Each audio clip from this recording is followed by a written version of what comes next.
game. Spectators caught engaging in such actions will be removed from the stadium and possibly arrested.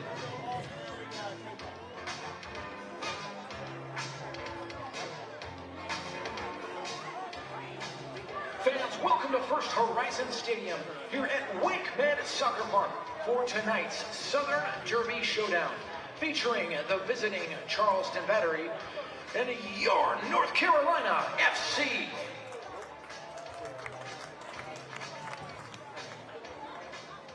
And here are tonight's officials. Referee Muhammad Hassan, assistant referee Christian Little, assistant referee Aaron Riley, and fourth official Marcus Moss.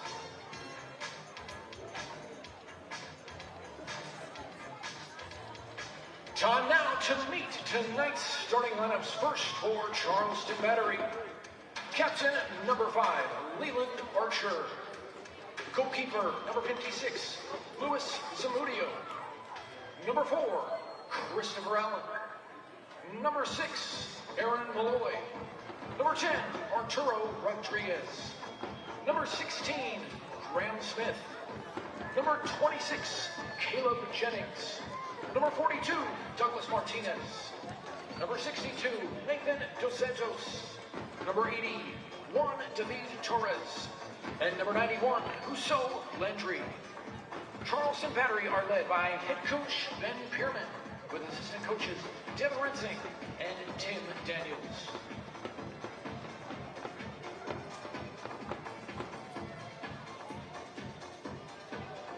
And now, the starting lineup for your North Carolina FC. Captain number 5, Paco Craig. Goalkeeper number 1, Jake McGuire. Number 7, Evan Conway. Number 8, Pedro Dolabella.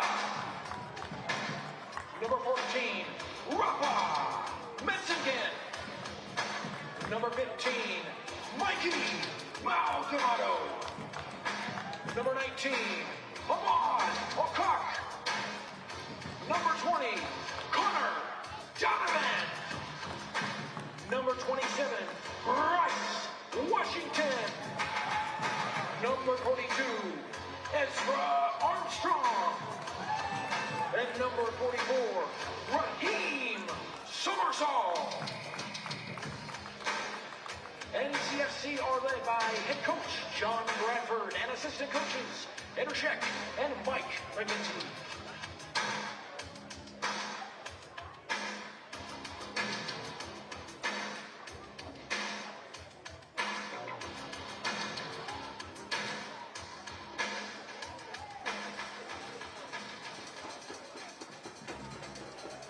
Tonight's match ball is being delivered by John Matsko.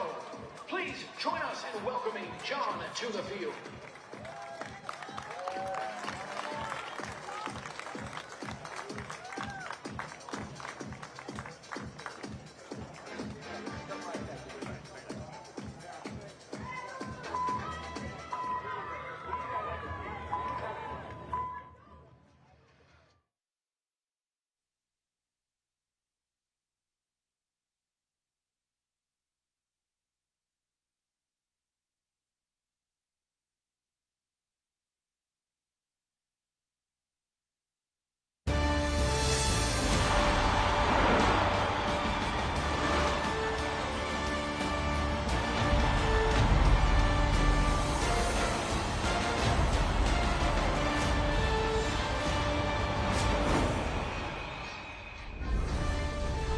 We are already into week 4 of the 2025 USL Championship season, and here at First Horizon Stadium at WakeMed Soccer Park, it's Derby Day. The 24th year of the Southern Derby begins as North Carolina FC, who is looking for their first win against the Charleston Battery since 2009, and a chance to reclaim the Derby crown after 7 long years. And of course, it's right here on ESPN+. And good evening, everyone. Alongside the great Andrew Tate, I'm Dean Linke, and I didn't even realize that Charleston has dominated this derby. Yeah, I mean, they're a fantastic organization, and they continue to get better year on year. And I think, yeah, it's crazy that they've had so many close games, but Charleston always finds a way to come out on top. And they've had a week off. NCFC traveled, won a game. They're now in good standing, but Charleston won their last game, so both teams coming into it with a bit of form. Back into the back line for North Carolina FC is Paco Craig. Yeah, the veteran 32-year-old Englishman. He is the captain for a reason, and he had to bide his time at the start of the season, didn't start the first 2 games, but there's no coincidence that the first win that they get and the first shutout, Paco Craig's in the lineup. He made the team in the week, but just a great attitude in responding to maybe the disappointment of not being in those first 2 11s. Great leadership. Great to see him in the lineup today. Charleston lost a big-time goal scorer, but they picked up a big-time goal scorer. Absolutely. Probably the move of the off-season, in my opinion, Dean. Cal Jennings, 27-year-old forward, scored a brace last week, so a great 2 weeks ago against Rhode Island, and a big win for them. 2 goals inside the box off of set-piece deliveries. He is a fox in the box. If the supply's there today, look for this man to get on the score sheet. All right, speaking of on the score sheet, getting a start in this one for John Bradford is Pedro Dolabella. They call him Gola Bella as he looks to score some goals. We'll have the lineups of the kick when we return on ESPN Plus for North Carolina FC and the Charleston Battery. Hey, grab me one too.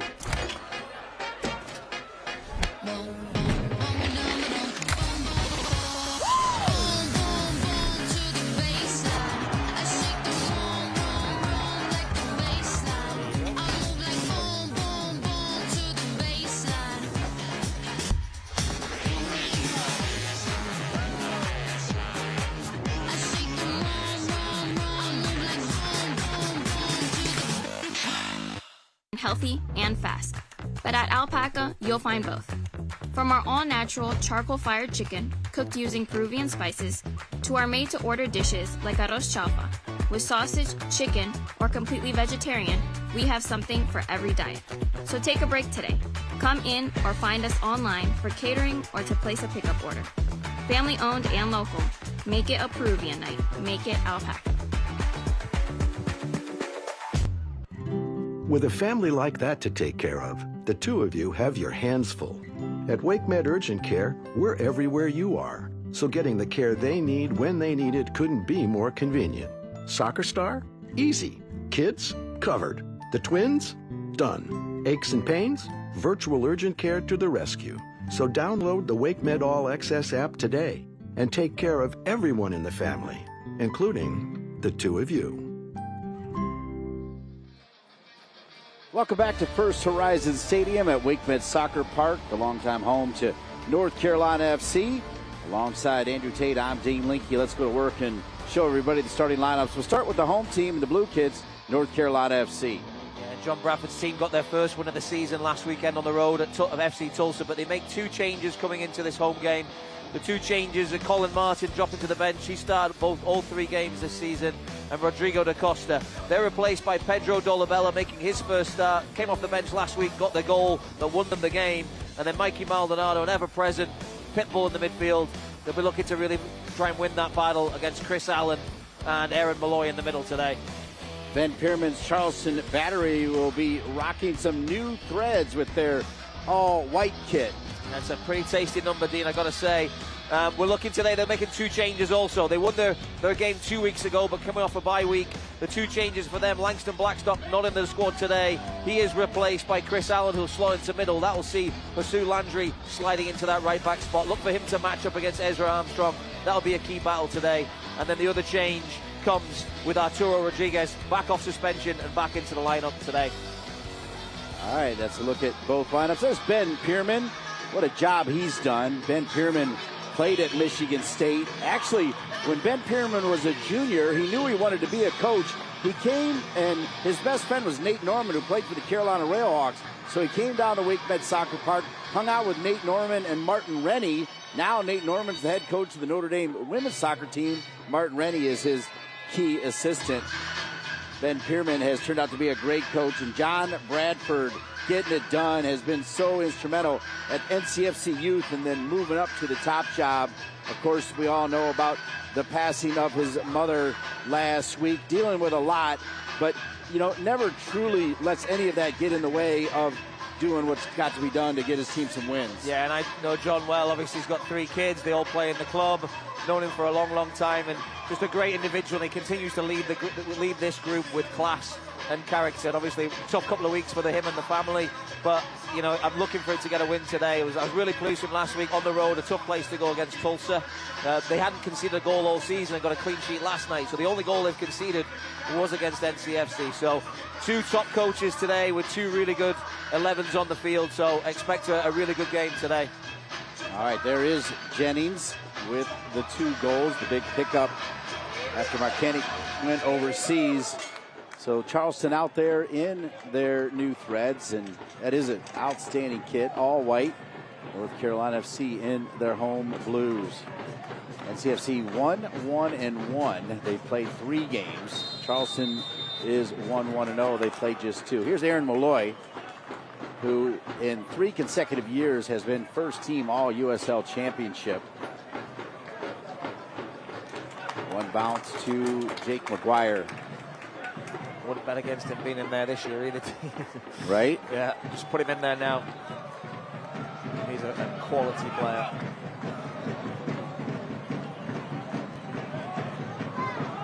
Tim Lenahan, the former Northwestern coach, his assistant at one point was Devin Rensing, who's Ben Pierman's assistant, which makes sense because Ben Pierman was his longtime assistant for Damon Rensing, his brother at Michigan State. But Tim Lenahan said Aaron Malloy was the only player that they man-marked 30 yards out on free kicks.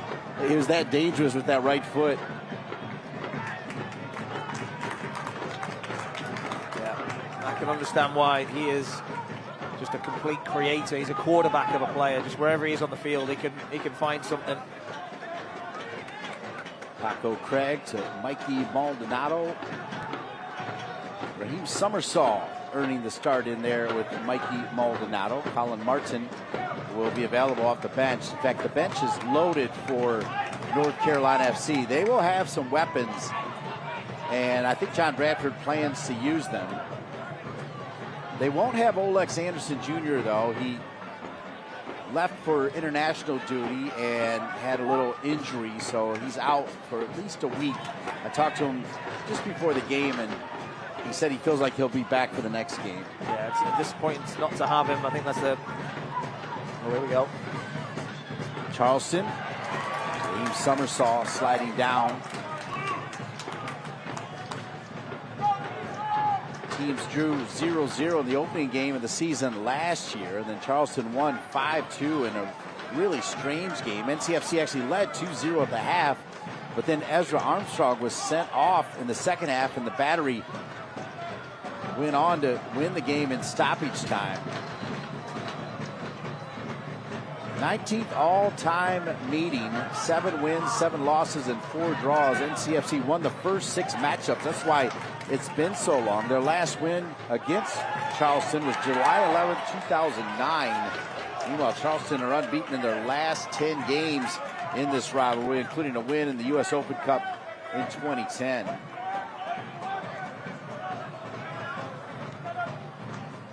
Yeah, the 2 teams played in preseason, Dean, and that one didn't go NCFC's way either. So I think that number's going to change, though. At some point, they have to get a win. We'll see if today is the day. Juan David Torres, what a story he is. He actually showed up in Charleston and waited for Ben Pierman and basically asked for a tryout. Ben said no. He showed up the next day and insisted on it, and he said, all right. He let him train, and then that evening, Ben Pierman called his president and said, you got to come check this kid out because I think we need to sign him, and now he's a regular for the Charleston Battery. You talk about different ways to get to this place, certainly different for him. Yeah, absolutely. That's a great story, Dean. Speaks to his character and his desire to want to play for the club, and as a coach, you can't knock that.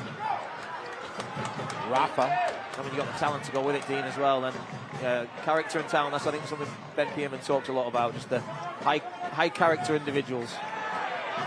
Cal Jennings over to Landry. He spent some time with New Mexico United. He's from the Ivory Coast.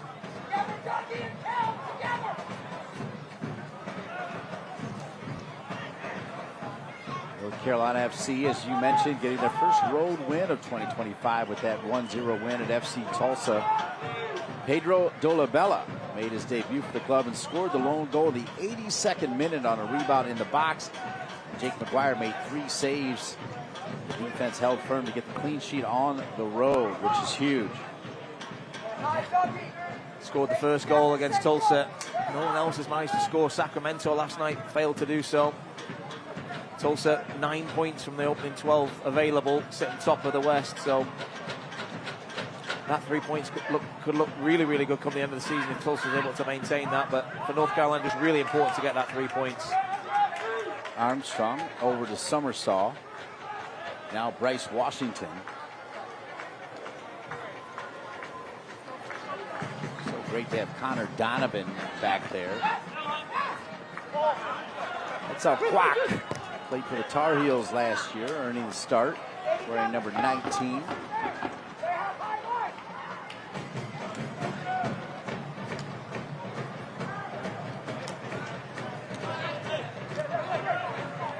As always, the pitch looks outstanding, short of a couple areas along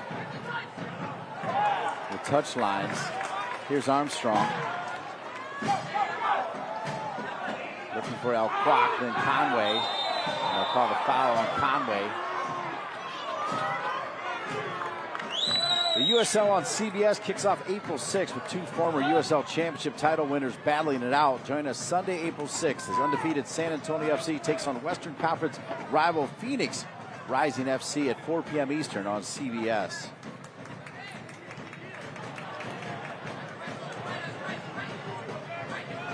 Painful one for Leland Archer there, just caught right in the ankle. He's up and moving around well, though. They'll take a lot to stop the big man.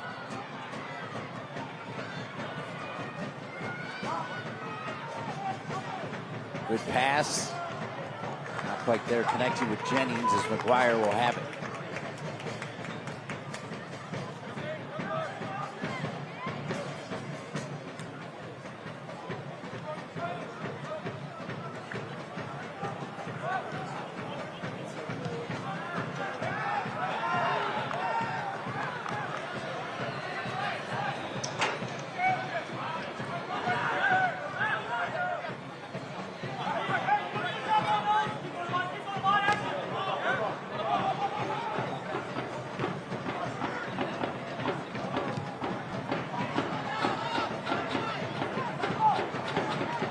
Back to Jake McGuire.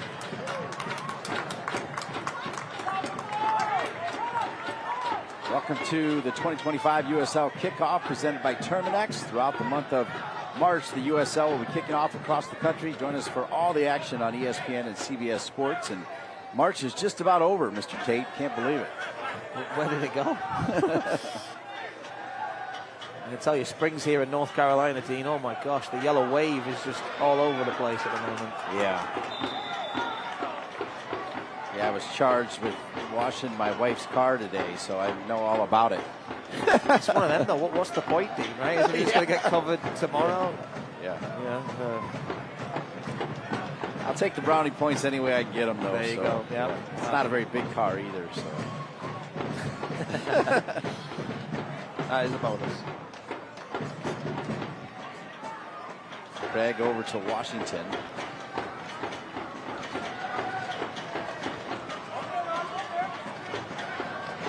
Lovely night for the beautiful game here at the beautiful WakeMed Soccer Park in First Horizon Stadium.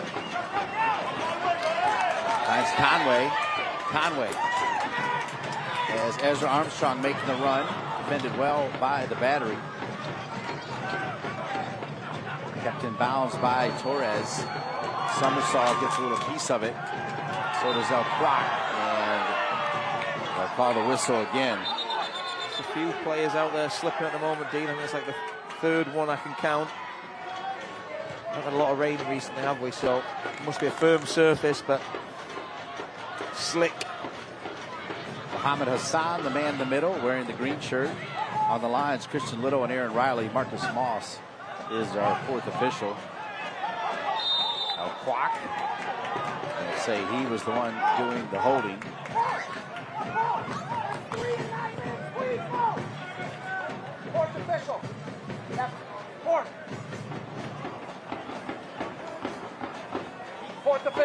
Charleston so tidy. Chris Allen, who was with Ben Pierman when he was at Memphis. There's quite a few players that moved with Ben Pierman from Memphis to Charleston.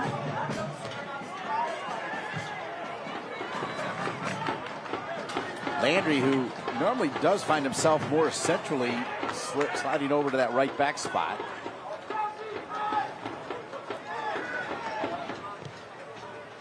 Archer, 4 years at the College of Charleston for the man from Trinidad and Tobago. Charleston Battery play at the Ralph Lundy Stadium for the legendary former head coach of the College of Charleston. Landry, Torres, read by Summersaw. Summersaw, good ball from Summersaw to Alquac. Great ball to Conway. Conway on the run. Conway right down the spine. Conway a couple step overs. Conway looking for support. Now he'll give it to Summersaw. Summersaw has Alquac if he needs him. It's knocked out of bounds. It'll be a throw in for North Carolina FC. That's better from Evan Conway. First few times he received the ball in good areas and gave the ball away cheaply. He has to take the ball and carry it down the field and generate some opportunities in the attacking third. And there, breaking well. Good support from Summersault. And now we get to see Mikey Maldonado toss one in the box. It was a set piece that got North Carolina the all-important goal last week. And Maldonado back in the lineup today will put this right on top of the battery. Maldonado with that great throw. And it is handled. North Carolina FC will be taking on the Charlotte Independents for the Jagermeister Cup at home on Friday, April 25th. You won't want to miss the Capital versus Queen City Showdown. Tickets are available at northcarolinafc.com/tickets.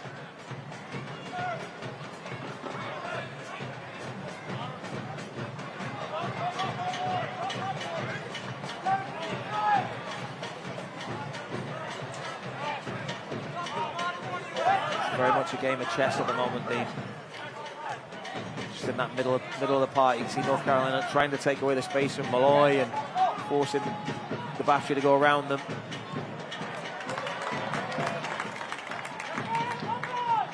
Charlotte Independents, they'll feature in the Jagermeister Cup. Not a big drinker, Andrew Tate. So I know, I'd question your pronunciation. I think some people could pronounce it as Jaeger, but that would just you're showing the fact that you're not a big drinker there, Dave. Maybe I shouldn't be correcting you. I think that points in the other direction for me, doesn't it? Oh, trust me, all the drinkers in the truck already corrected me. So there you go. Right. They beat me to it then. That makes me feel a bit better about myself. Minute 13.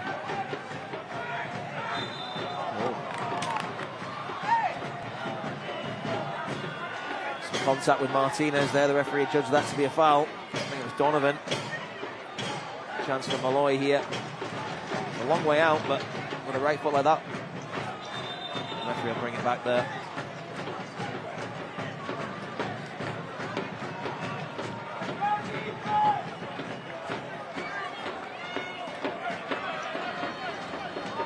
Aaron Malloy, big-time player at Penn State, caught a lot of his games there. He can absolutely smash it from here and has scored goals from this distance.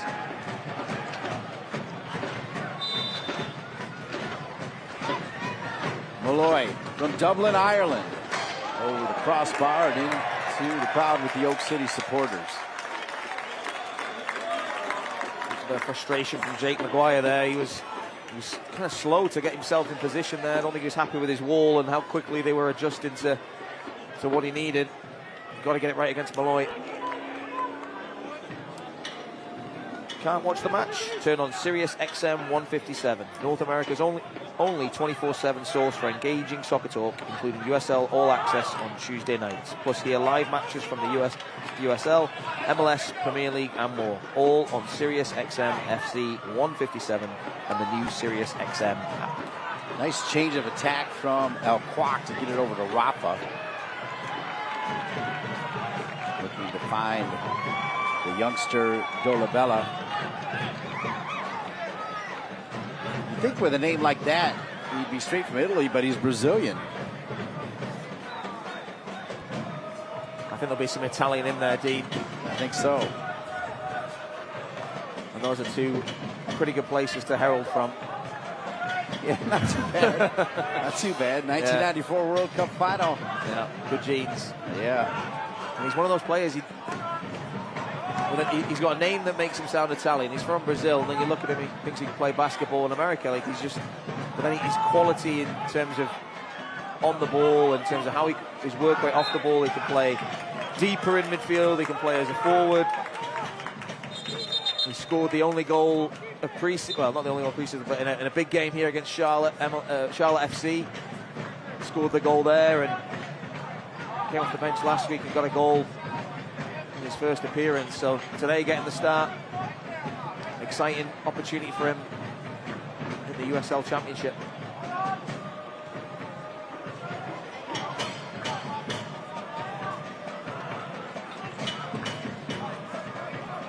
When he came here with Union Omaha, he was a really, really good player, real talent. Not many players get a nickname, do they, Dean? No. But Olabella, yep, had a good impact there.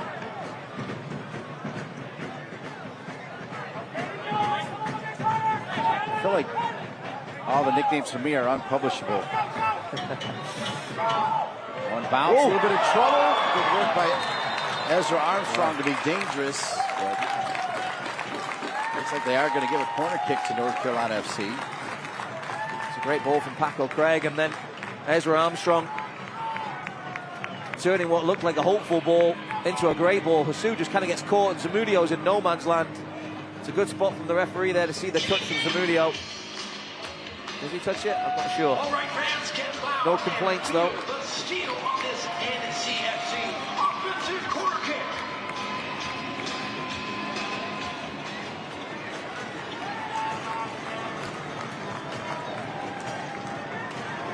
Luis Zamudio,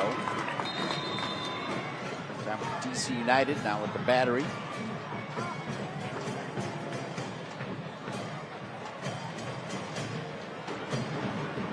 Mikey Maldonado on the corner kick, getting ready to challenge the Charleston goalkeeper, Zamudio. Here it goes, and a whistle first, though, wouldn't have mattered as North Carolina FC knocked down a couple Charleston Battery players.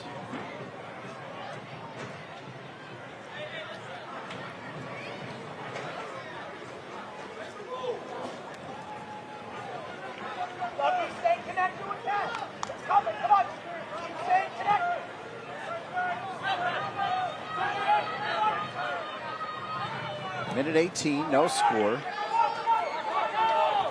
Off the head of Craig. It's Torres to Malloy. Malloy over to Landry. Now Archer. We play it all the way back to Zamudio.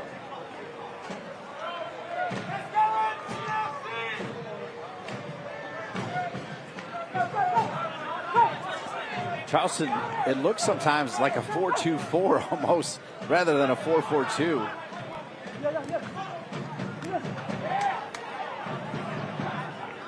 Maldonado got some jersey from Torres. Referee will let him play on. Here's Malloy.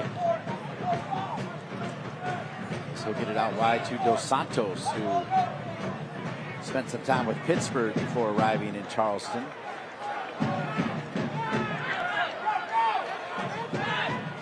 Ooh. Malloy comes in hard on the tackle, and it'll be a yellow card from Aaron Malloy. Fraction of a second too slow there from Aaron Malloy. Evan Conway just teased him with that touch. Here, that's a heavy touch, and Malloy thinks he's getting it. But Conway's pace just manages to poke it away. And that's going to be a yellow card all day long. No complaints from Aaron Malloy. It was a loose pass from Juan David Torres in midfield that forced that turnover, and that's where North Carolina, I think, will be looking to really capitalise. They're not going to dominate possession today, or I think have the lion's share of the ball, but they will want to capitalise on those mistakes as Charleston try to flood bodies forward. Now Quack. Some pressure. Ezra Armstrong comes in hard.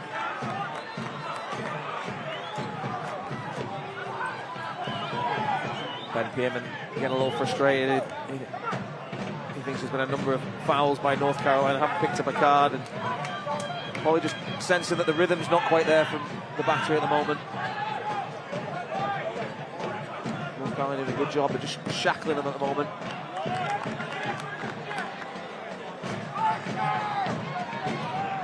Jennings and Martinez have been pretty much spectators, haven't they, Dean, for this opening 20 minutes? Yeah, crazy. Barely said their name.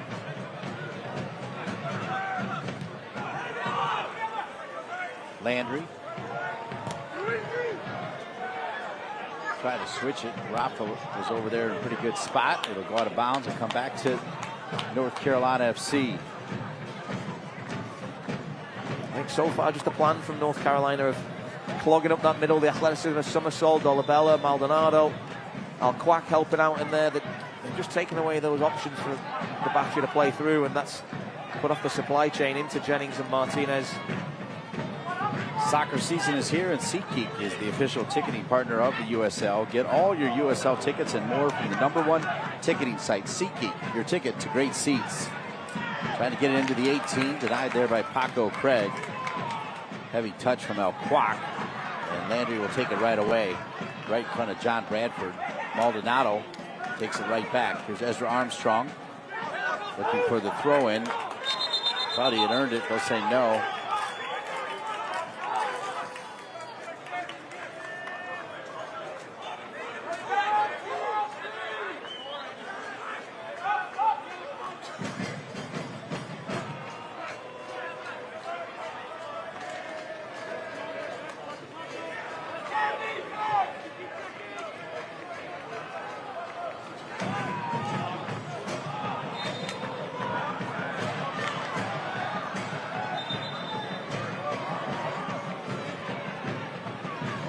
Restart here for the Battery. 22 minutes in. No score in this Southern Derby matchup that has been dominated by the Charleston Battery. Now they're going to give a yellow card to Al-Quack for multiple infractions. So Al-Quack gets a yellow.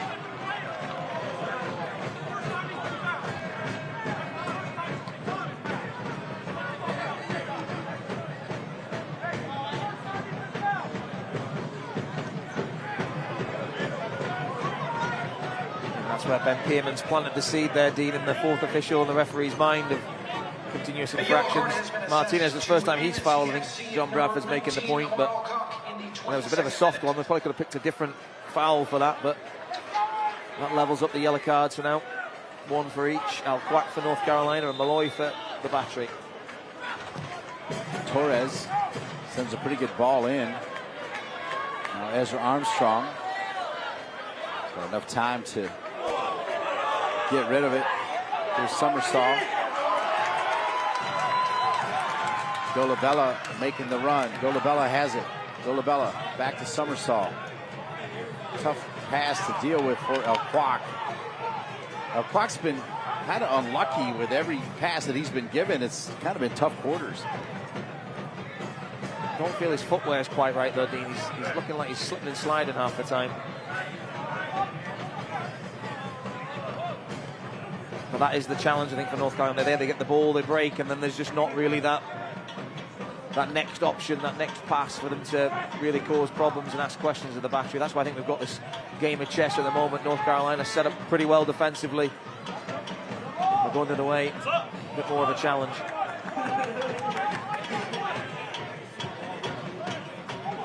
Landry will switch it. Graham Smith, all he was the defender of the year last year in USL Championship as Charleston made their way to the championship game against Rhode Island.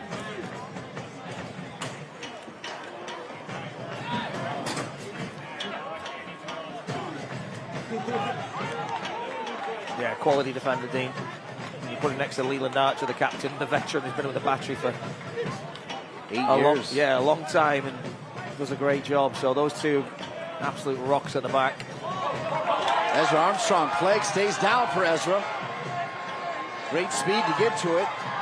He's got that wonderful left foot. Drops it back to Al-Quack! And how about North Carolina FC? Conway may get a flick, I'm not sure. Or Al-Quack has his name in the books, and it's 1-0 for the home team.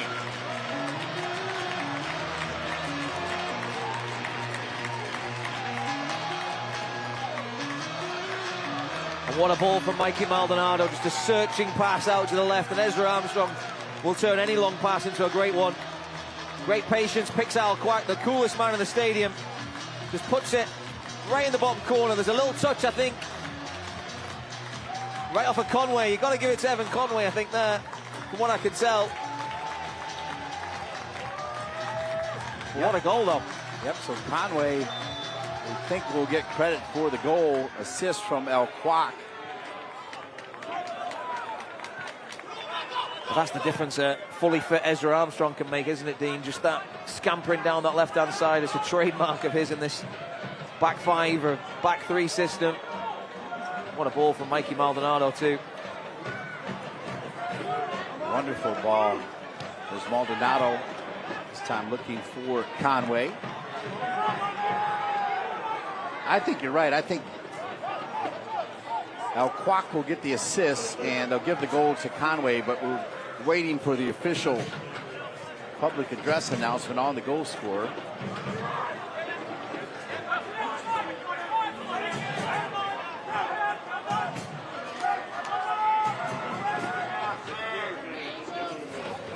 Yeah, Conway definitely with the flick. The NCFC goal in the 24th minute by number 7, Evan Conway. The assist to number 19, Ahmad Alcock.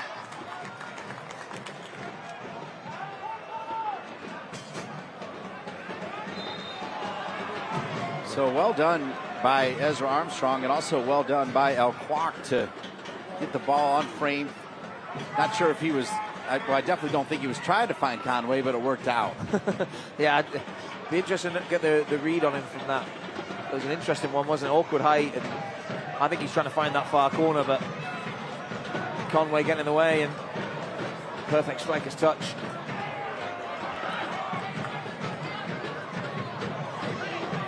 First shot at goal, first goal.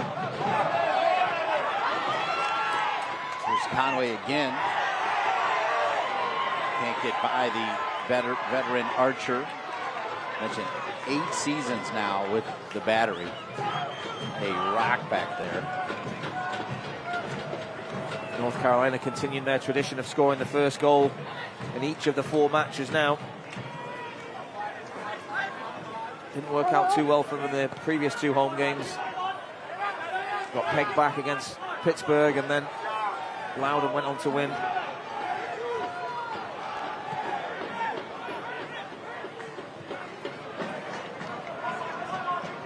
Battery. Nobody home as they send it all the way across. It's going to go out of bounds.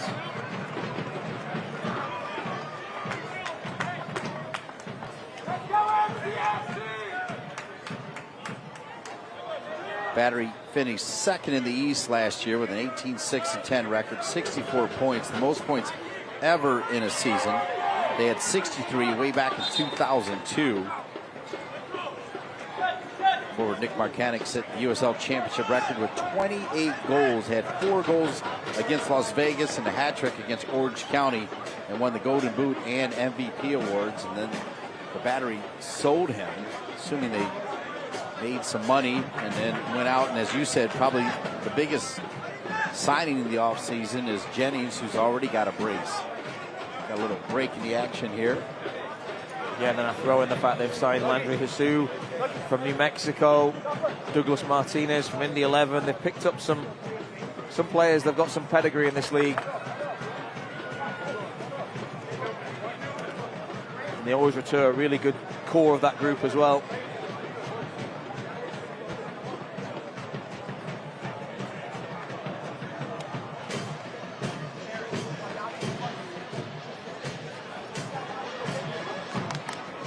Ben Pierman was on the Michigan State team that won the double in 2008, the regular season, the Big Ten, then the Big Ten tournament, in what was Joe Baum's last year And then Damon Rensing took over and shortly thereafter brought Ben Pierman onto the staff. Ben always had this inkling to go be a pro coach. I believe his dad did the same thing, if I have the story right. And he was great at Memphis. Probably glad that they didn't renew him because he ends up at Charleston. Memphis is no longer in the league, and he's in a great spot. I mean, just take out the organisation of the Battery and just live in Charleston, Dean. That's a draw in itself. But then you've got the organisation and how much the Battery continue to improve every year, and you know, just their whole model in terms of selling players and developing players and quality of football. That I know the fans down in Charleston are enjoying the product that they're getting to receive and the environment. Ben told me he and his wife absolutely love it. In fact, they drove the car up ahead of the bus to just get a little more time together here in this area, but loves being down in Charleston as well. There's Ben Pierman. Yeah, I think a guy that Major League Soccer clubs are starting to talk about, starting to look at. Absolutely, I can understand that, Dean. He's a young guy. He's, I think, 40 years old, so he's doing a great job for sure. Great track record. And someone I think can continually build on the work that he does. Mikey Maldonado.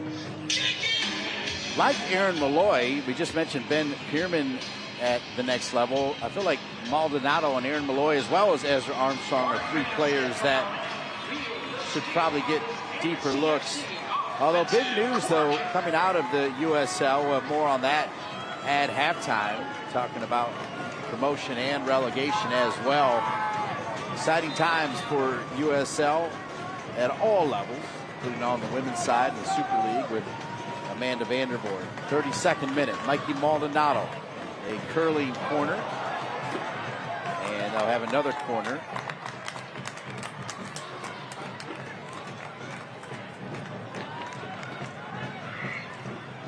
It was Washington who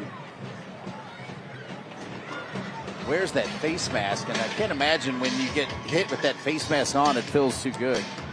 No, it looks very uncomfortable and inconvenient, but he's had a tough run of injuries and knocks over the last 12 months or so.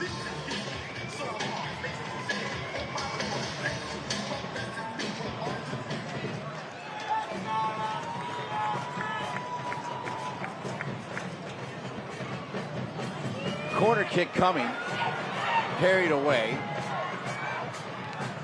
Cleared out for the moment. Ezra Armstrong has a chance with his off foot to send it back in.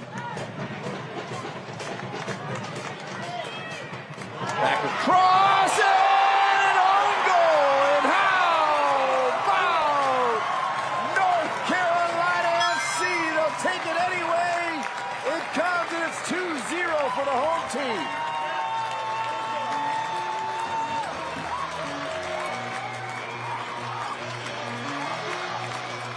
What a ball this is. Dolabella initially finds Maldonado wide and he just laces right through it, bit of the outside of the foot.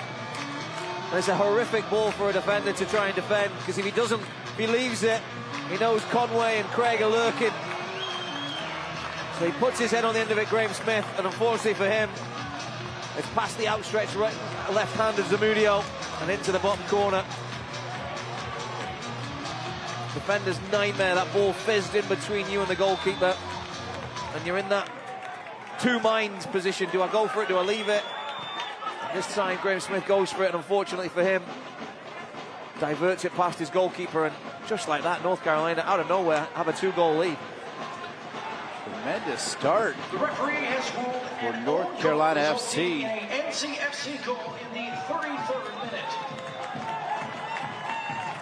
Our incredible research man Brian Ware said that an important key for North Carolina FC would keep that trend of scoring the first goal, as they've done it, you already mentioned it, Andrew, in all 4 games now, and now to get 2 and give a little cushion to McGuire, who had 10 saves, tied for first in the league on 38 shots, including 13 on target.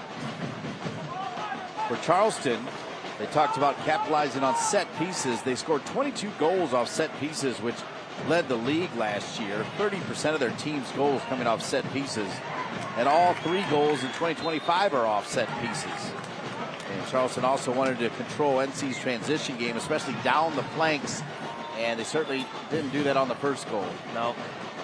Mikey Maldonado heavily involved in both goals. It was his ball for Ezra that started that attack that led to the Conway flick.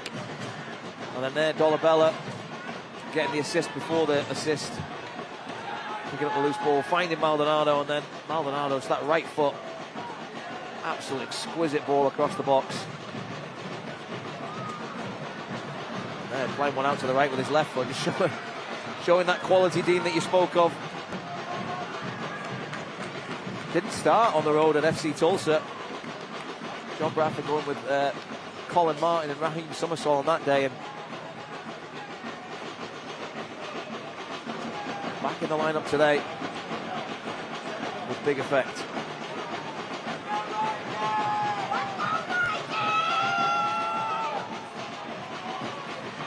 Another opportunity for the long throw in for Maldonado. He's got some pepper on that one. Just had one more player to find Pedro. This one will come back to Washington.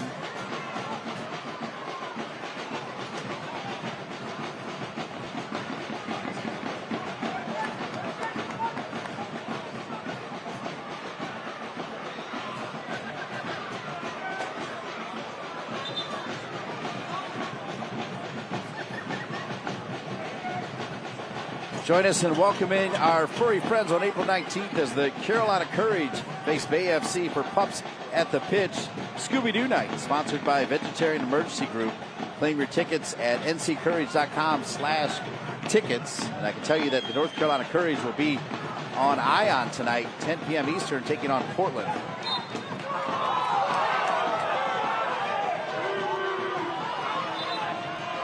Thinking I'll be home in time to watch that one. Yeah. Scooby-Doo night, Dean, that's a good one. There you go. I grew up on Scooby-Doo. Shaggy and the crew. Yeah. You know any of that? Yeah, Dean, I don't think I'm that far off you. I think you are, but I appreciate that. Here's Conway. El Kwak dribbles himself into trouble. And you're right, he slips again. Yeah, Torres takes a shot from long distance. McGuire has it. He's asking the question to the referee. I think he feels he was fouled there, but for me it looked like he slipped before there was any contact. Al Kwak, that is, I'm saying.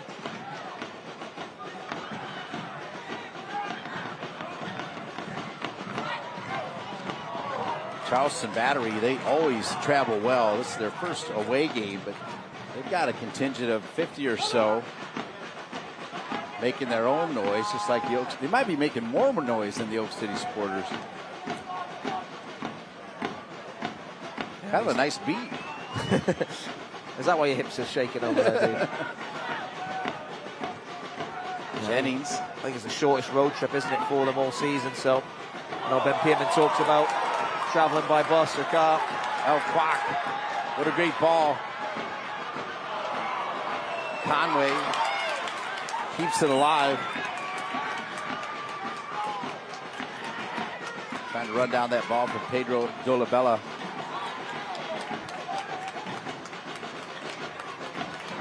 Donovan. 2-0. How about North Carolina FC?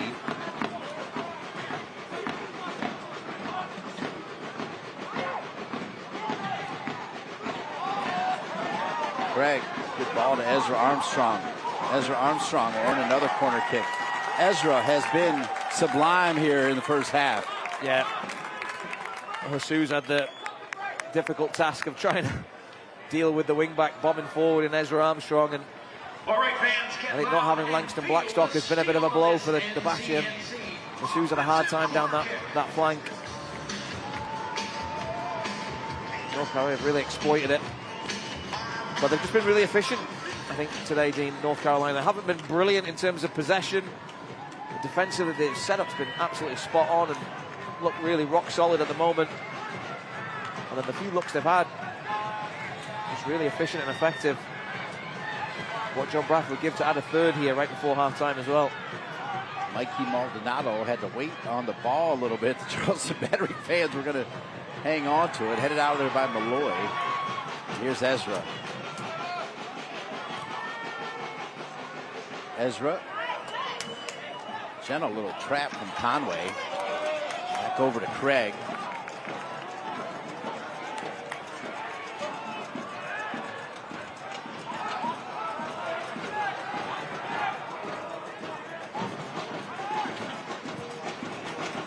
They'll try to find Ezra Armstrong again.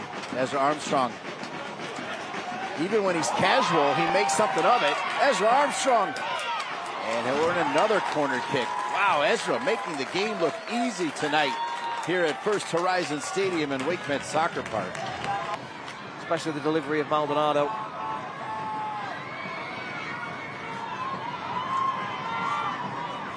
Sent across, headed away. Now Kwok. Yeah, he's going to have to change boots at halftime. Not quite there from Rafa.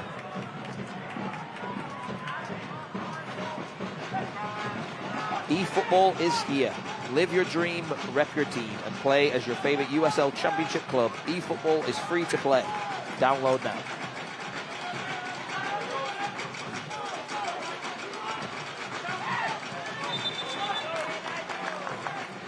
Indeed, I think I listened to Ben Pierman, I think in the midweek, just talking about having the bye week last week and having it so early in the season.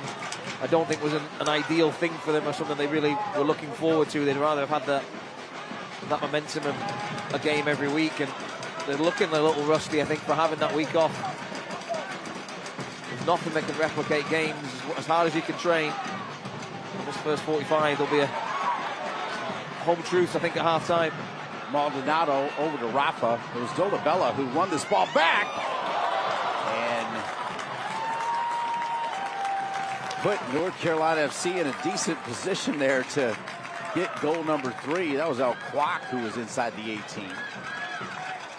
Just getting underneath it a little bit there. But he's been heavily involved, hasn't he, the first-year professional. Solid. Jennings trying to switch it, a little bit too much of it. Select is proud to be the official match ball supplier of the USL Championship, from the Academy to the big leagues. Select is there every step of the way. Visit us.select-sport.com for the latest Select products, specials, and more. Select, the player's choice.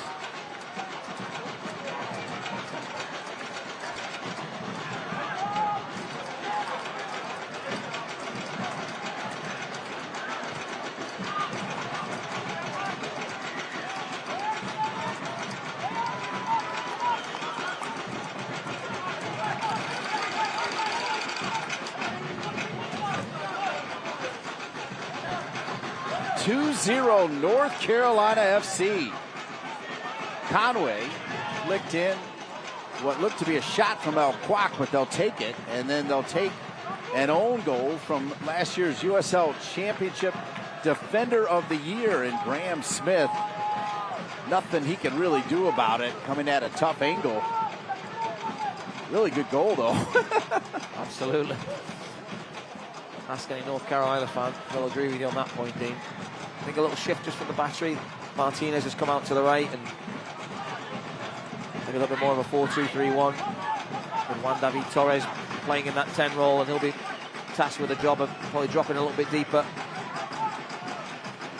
Reminding you, sorry, go ahead. No, I was just saying, Arturo Rodriguez, I just saw him on camera a second ago, and I was like, I haven't seen him at all in this game. What a talent he is. Sorry to interrupt you, Dean. That's all right. Just going to remind everybody that, remember, these two teams tied 0-0 to start last season, and then we're winning 2-0 down at Charleston. Ezra Armstrong gets the red card, and they give up 5 goals. So this one's far from over. But certainly like the looks of the team wearing the blue jerseys, including this man here, Ezra Armstrong, who has been putting on a clinic. Heads it back to Al Kwok. Those two look pretty comfortable together. Al Kwok somehow gets it back to Ezra Armstrong. Ezra Armstrong this time has it taken away. Wanted a whistle and didn't get it. Juan David Torres had it for a moment.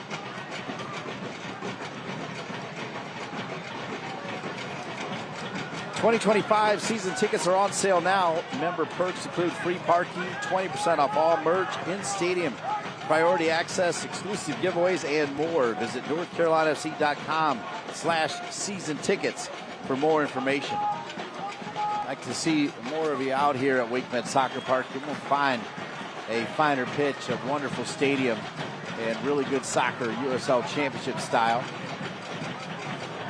Same thing goes for the 7-time trophy winners, North Carolina Courage of the NWSL. There's Jennings denied. Donovan had that one read the entire time as they play it ahead to Conway. Town Properties added time. Quick guess, Andrew. 1. Oh, 4 minutes. I'm still in preseason, Dean. I think. Yeah. Oh my gosh.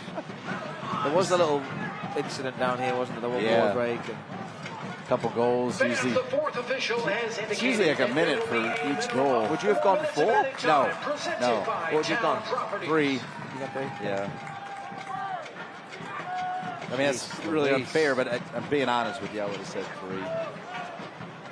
So Didn't think about it, did I? Didn't think. I just rashly jumped in. I didn't have much time, but I mean, it's kind of like my team at the NCFC Youth golf tournament. Just another victory. You know what I mean? racking them up, Dean. Racking them up. Say what, North Carolina would have wanted 1 minute. I mean, you want to get in at 2-0. They dominated the first half, didn't they, against Loudoun 2 weeks ago, and gave up a goal to go in all square, and they absolutely controlled the first 40 minutes. Here they haven't controlled it, or maybe they have controlled it, but they haven't been explosive and really offensively threatening. They've just been really very effective. So it's important that they get in with that backdoor shot. As we talked about, the fourth official has registered that there will be a minute or 4 minutes of added time presented by Town Properties. Town Properties is proud to provide homeowner and condo owner associate management to more than 30,000 homes and condos in the Carolinas. Learn more at Town with an E, TOWNE, properties.com. 2-0, North Carolina FC. Dropped off from Rafa to Armstrong. El Quack.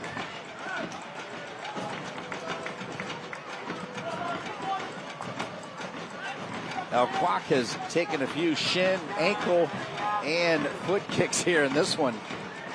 First 45 minutes. Somersault.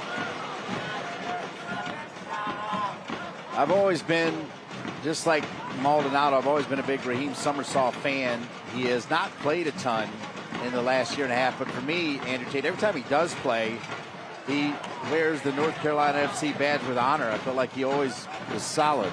Yeah, he's going to be one of the longest serving members, hasn't he, here? Just a great character, and I think he declined to go on international duty to stay here and fight for his spot in the team, and it's paid dividends because he's back-to-back starts, and right now he's helped them to 1 victory, and he's trying to get them to another one. Landry goes around El Quack.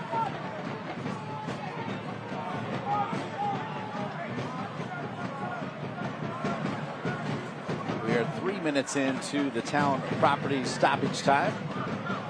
Added time.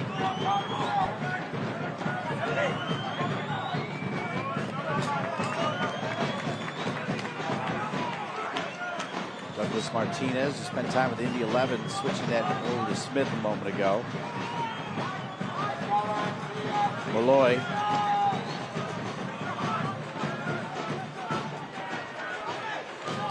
Decent give and go here.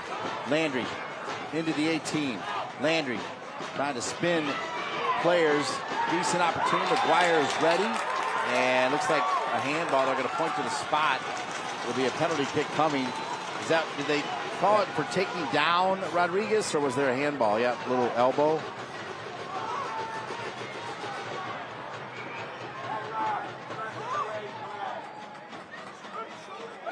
Oh, I don't know how that's a penalty, Dean. I don't know what you're supposed to do with your arm there. I really don't. Where are you supposed to put it? Can the ref look at the big screen?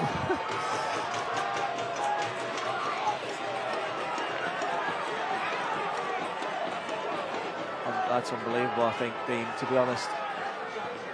He's not made himself bigger. Yes, it has struck him on the arm, but I'm not quite sure where you're supposed to put it. He's tucked it into his chest. Either way, the referee can't change his decision. He gave a penalty. He was right on the spot. And Cal Jennings, the man who's got 38 goals in 71 games in the last 2 seasons, there's an opportunity to pull one back for the Battery. Looking for 39 and the third of his initial Charleston Battery campaign. Oh! McGuire guessed right, but Jennings with a little more fire, and the Battery has pulled one back. Massive goal here in what is over the 4 minutes of allotted added time. The goal by Charleston, Huge turn of events. It's a great penalty. Kisses the post. Jake McGuire guesses right at full stretch, but Jennings gets one good look at the goal and finds the back of the net. That's a stunner, Dean.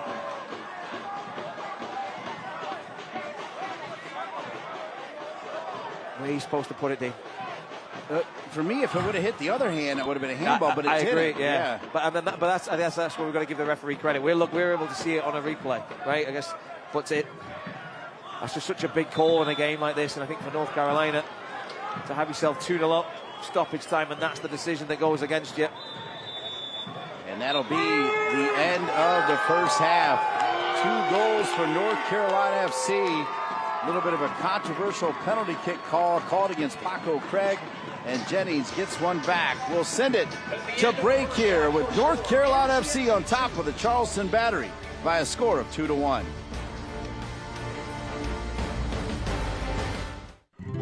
With a family like that to take care of, the 2 of you have your hands full. At WakeMed Urgent Care, we're everywhere you are, so getting the care they need when they need it couldn't be more convenient. Soccer star? Easy. Kids? Covered. The twins? Done. Aches and pains? Virtual urgent care to the rescue. So download the WakeMed All Access app today and take care of everyone in the family, including the 2 of you. It's tough these days to find healthy and fast, but at Alpaca, you'll find both. From our all-natural charcoal-fired chicken, cooked using Peruvian spices, to our made-to-order dishes like arroz chalfa. With sausage, chicken, or completely vegetarian, we have something for every diet. So take a break today. Come in or find us online for catering or to place a pickup order. Family-owned and local. Make it a Peruvian night. Make it Alpaca.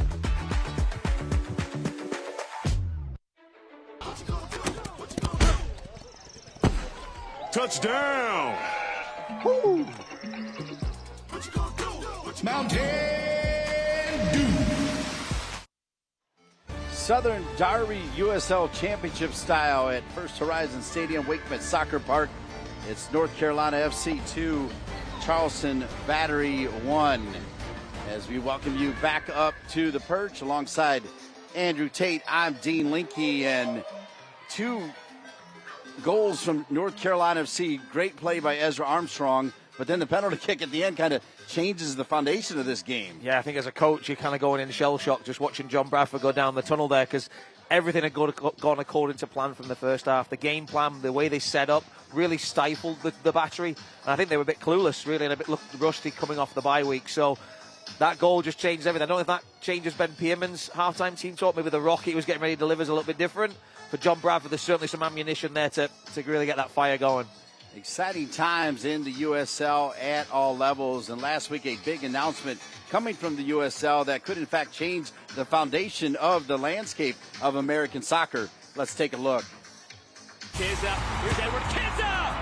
Is he the hero again?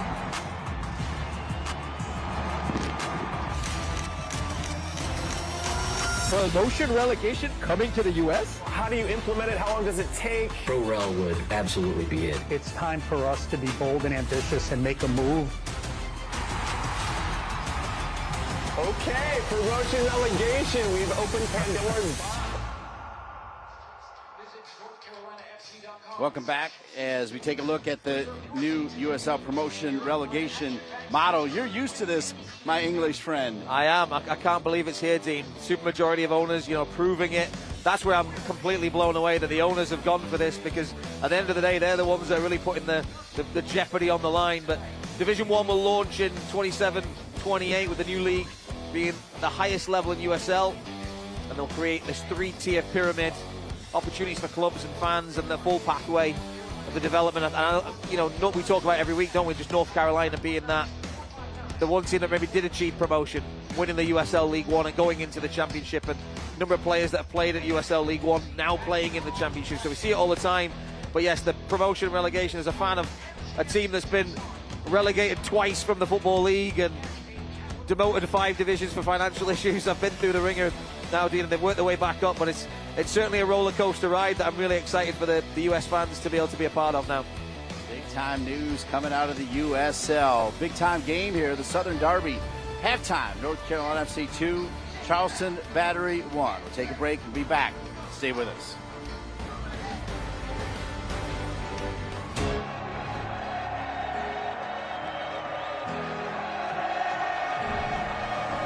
Jansen Wilson tipped on the line. Wilson! Brilliant! And he has been on fire in Tampa Bay! Cross forward, put down by Gaggi, the hero! Let's go!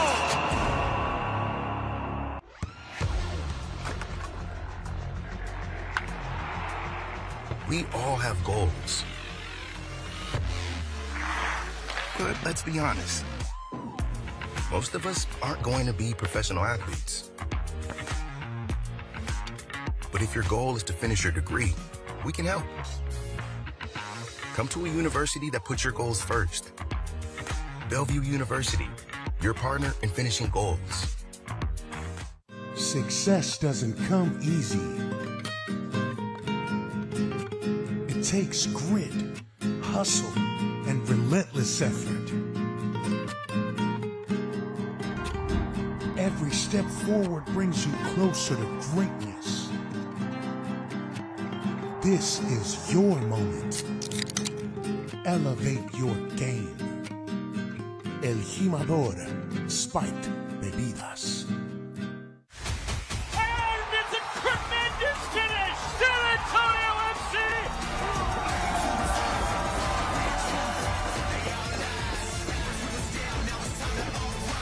Unreal! And Phoenix Rising!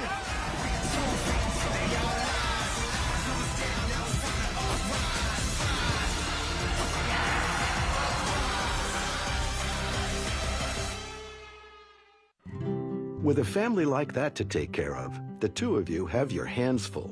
At WakeMed Urgent Care, we're everywhere you are, so getting the care they need when they need it couldn't be more convenient. Soccer star? Easy. Kids? Covered. The twins? Done. Aches and pains? Virtual urgent care to the rescue. So download the WakeMed All Access app today and take care of everyone in the family, including the two of you.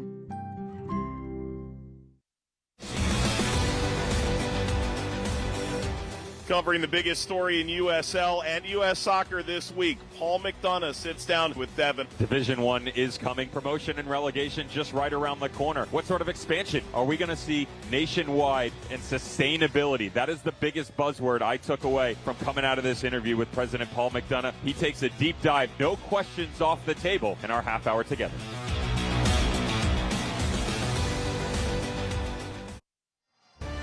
Halftime on a gorgeous Saturday night in Cary, North Carolina. Good night for some soccer. Good night for some popcorn. Missed a couple kernels there, though. It's North Carolina FC 2, Charleston 1. Let's take a look at the upcoming schedules for both teams. We'll start with North Carolina FC. Yeah, 3 tough road games for them coming up: Indy 11, New Mexico, and Miami. Then they return home for a nice game against local rival Charlotte Independence, and then back on the road against the Riverhounds. So tough couple of weeks there coming up in April for North Carolina FC. And the upcoming schedule for Ben Pierman's Charleston Battery.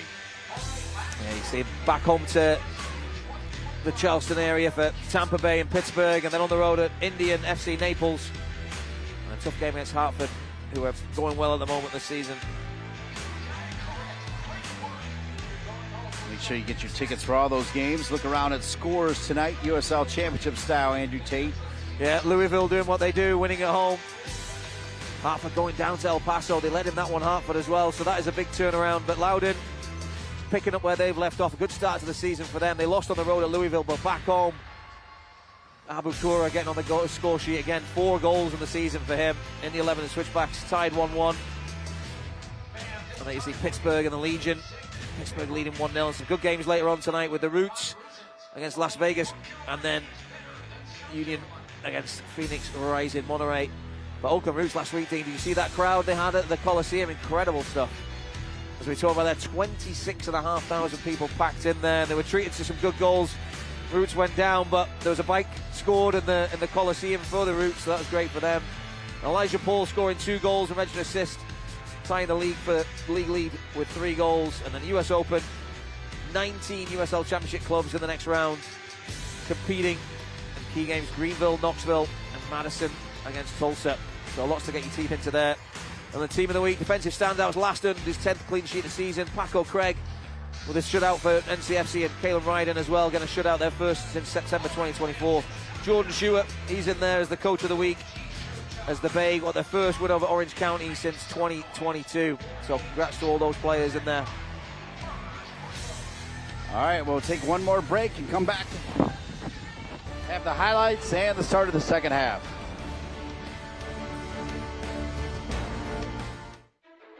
Thing for every diet. So take a break today. Come in or find us online for catering or to place a pickup order. Family owned and local. Make it a Peruvian night. Make it Alpaca. Aches and pains? Virtual urgent care to the rescue. So download the WakeMed All Access app today and take care of everyone in the family, including the 2 of you. Halftime, WakeMed Soccer Park, First Horizon Stadium, North Carolina FC. Trying to get their first win over the Charleston Battery since 2009. And they've got a 2-1 lead. Dean Lincoln with Andrew Tate. Let's go to work and show everybody the first half highlights.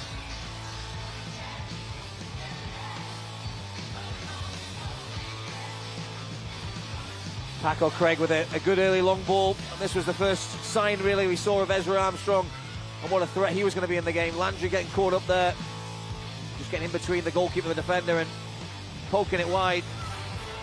This time Mikey Maldonado with a delivery out to this left flank, scampering down it. Ezra Armstrong bides his time, picks out Alquac, opens his hips up, feeds it towards the far post, and there's just a kiss of a flick from Evan Conway that guides it past Smith and the goalkeeper into the corner. And then this time Dolabella feeding it out to Maldonado and just feeding an absolute delicious ball into the 6-yard box.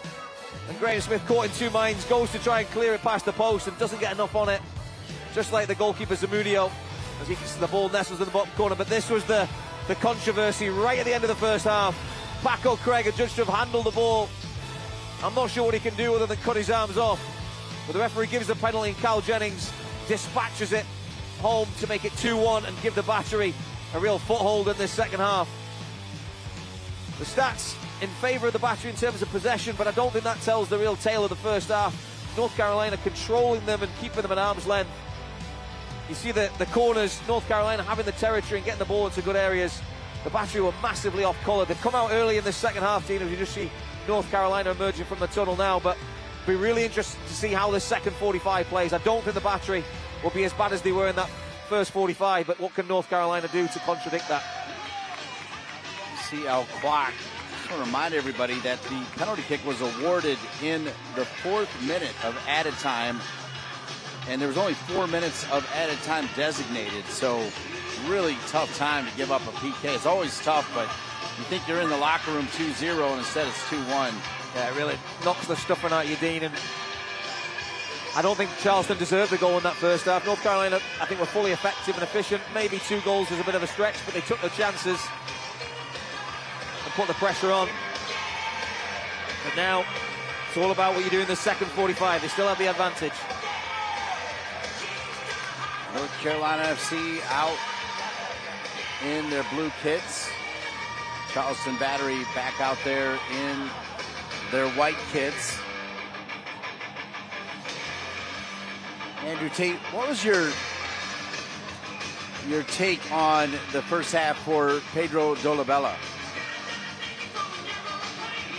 For his first start at Wakemed Soccer Park, I'd say very, very good, Dean. I think he fed that ball out to Mikey Maldonado for the goal and wasn't heavily involved, but the bits that he did, I think he did really, really well. And the sort of player he is, I think he's a handful. He's tough to deal with. You see him here winning a free kick for North Carolina. He's the guy you want in the lineup because he's got some great size, great athleticism, and versatility too. So I think he did exactly what John Bradford expected of him in that first 45. So there's Mikey Maldonado over the ball. Detroit City FC top right now with Louisville City FC with 7 points, Loudoun United with 6, and then North Carolina FC, Pittsburgh, and Indy with 4. Charleston just 2 games played. They come in with 3 points, where Tampa Bay also with 3. Maldonado, not a bad ball. Boy, it's interesting that I asked you about Dolabella. Probably could have done a little bit better with that. The tea leaves, haven't you? Yeah. Oh, that block was picked up well by the microphone there. Good work from Cal Jennings there. Malloy over to Rodriguez. Graham Smith, the unfortunate own goal, which is the difference in the game right now. 2-1 North Carolina FC as we are a minute into the second half. Dos Santos, wearing number 62. Jennings, Conway gets to it. Nice touch from Summersaw. Summersaw stays with it. Summersaw looking for an outlet. Can't really find one through El Kwak, who is trying to get it back to Ezra Armstrong. Just looking out there, Dean. I don't see really any changes in, certainly no changes in personnel and positions either. Martinez starting up alongside Jennings. I was curious as to see if Ben Pierman may change that. Away by Washington. Now here's Rafa. Didn't say his name a ton either in the first half, as it was more of the left side. And Ezra Armstrong, we'll see what Rafa Mensah can do on the right side here in the second half. He's going to need to get back defensively, as here comes Charleston. Landry going to try to run it down with Ezra Armstrong on the mark. Dropped back. Good chance for Torres to send one across or get a corner kick. It will be the latter. Corner kick coming for Charleston. This left foot delivery from Juan David Torres is a massive weapon for the battery. Cal Jennings scoring 2 goals from his corners last couple of weeks ago. Vicious in-swinging delivery.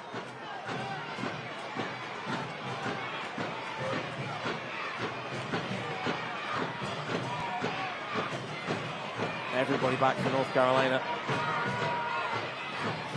Driven in low. Headed out of there by Rafa. Chance to get it right back in the mixer, though. Jennings gets a flick on it, and that one will sail over. Nothing doing. The USL on CBS kicks off April 6th with 2 former USL Championship title winners battling it out. Join us Sunday, April 6th, as undefeated San Antonio FC takes on Western Conference rival Phoenix Rising FC at 4 p.m. Eastern on CBS. Minute 49 here on ESPN Plus. North Carolina FC, Charleston Battery, the Southern Derby. That dates way, way back. Raheem Summersaw, Mikey Maldonado. The Southern Derby actually dates back to the Raleigh Capital Express, which I spent a little bit of time with. Definitely made me feel a little old there as Rafa sends it across.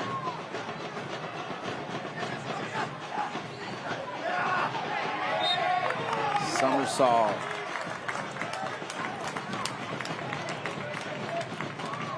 Good job by Raheem Summersaw. Gets his body in the way. Rodriguez just has a little nibble on the back of him.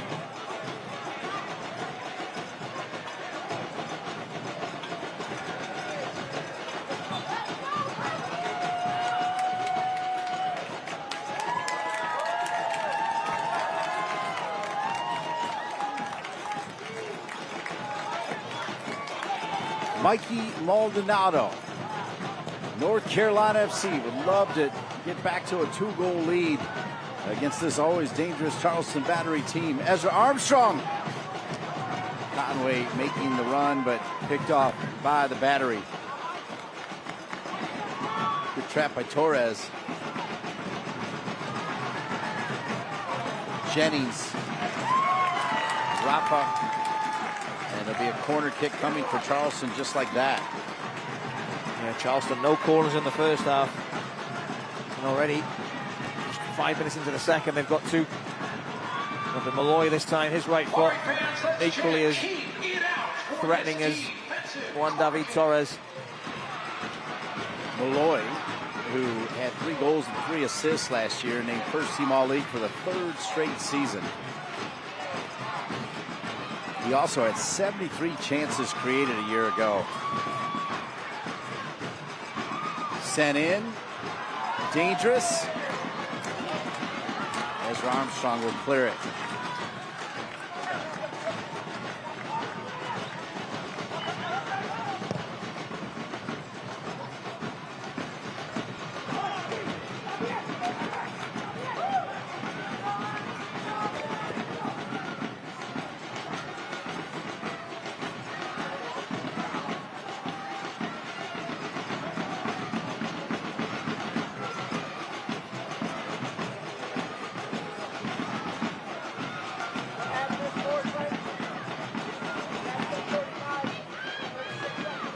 Join us in welcoming our furry friends on April 19th as the Courage faces Bay FC for Pups at the Pit Scooby-Doo Night.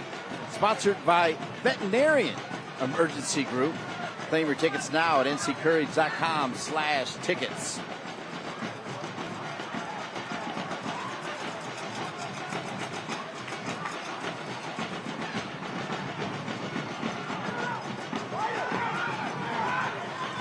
I went Ron Burgundy on the first read because it said vegetarian, so I read what it said.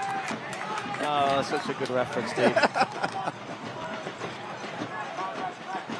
I'm Dean Linky. 53 minutes in.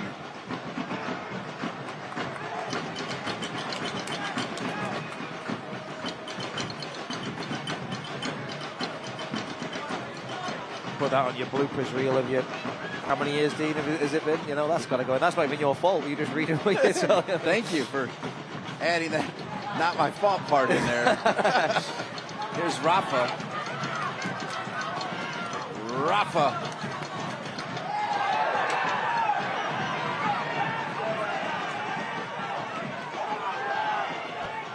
Dean, I think there will be an element of trying to get the referee to level up after that. What I would say is an extremely harsh penalty given at the end of the first half. You know, as an official, I think it's human nature when you kind of make a decision that may have gone in someone's favour. You're like, oh, I don't know if I got that one right. That you kind of want to level it up. So I think North Carolina will be looking for an opportunity to allow the ref to level the playing field. Charleston has to be careful. You see Mikey Maldonado late in the challenge there, picking up the caution. That's 2 for North Carolina now and 1 for the Battery. Number 15, Mikey Maldonado in the 54th minute. McGuire outside the 18 heads it out of bounds. So you see the hustle here, the urgency from the Battery. And then McGuire slipping after it as well, Dean. For Santos. Rafa Menzigan is fouled.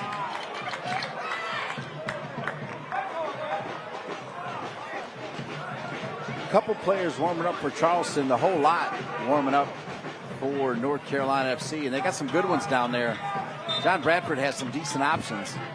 Yeah, absolutely. DaCosta. Wants to play Colin Martin.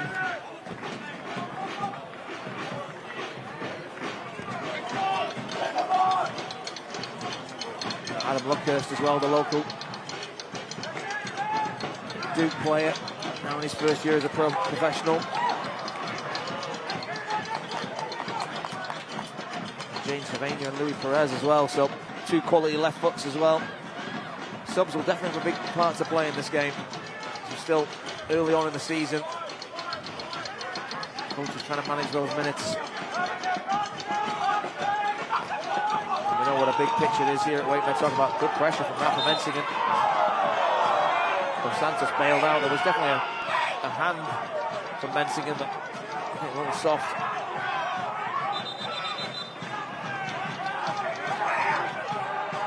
Not much rhythm to the second half, Dean. A lot of free kicks and corners, and it's a tough one for the referee to manage, I would say.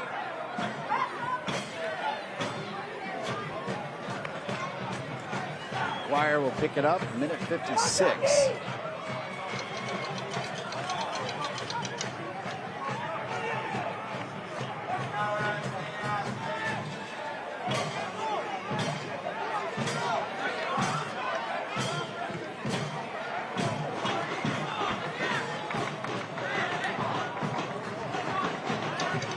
Bella trying to mix it up.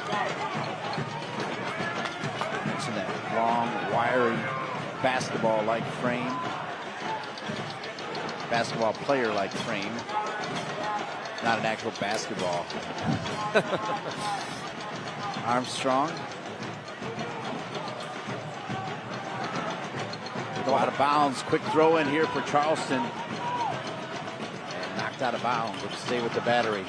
Good recovery run from Alquac there, recognizing the danger. Jennings is in the 18 with Donovan on him, and Maldonado will send it out of bounds. Charleston with their foot on the gas pedal here. 10 minutes into the second half.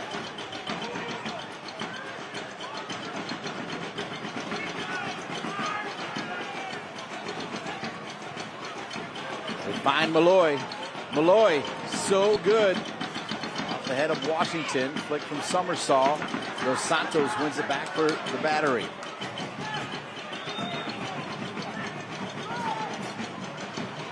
That was Chris Allen, the English lad. Dos Santos.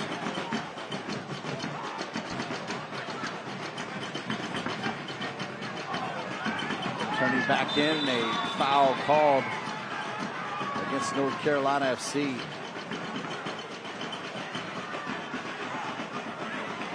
Looks like the ref's got a yellow in his hand as well.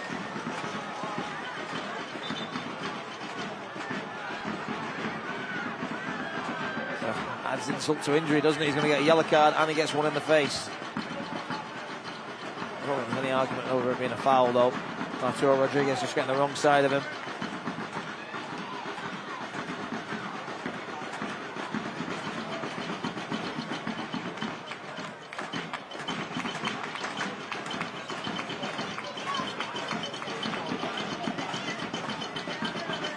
Yellow card given to Dolabella. Now he's going to have to come off as well. That's one of the little things that part of the game. You could tell that North Carolina FC really had no interest in bringing the trainer on. Dolabella, I don't think he realized it. He's going to have to walk over to the fourth officials table. See if he checks that box.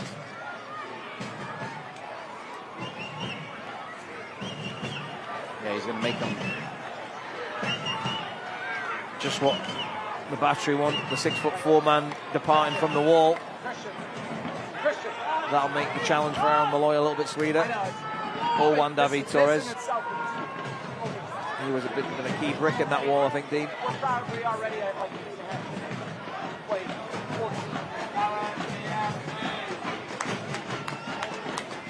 A yellow card has been assessed to NCFC number 8 Pedro Dolabella in the 58th minute.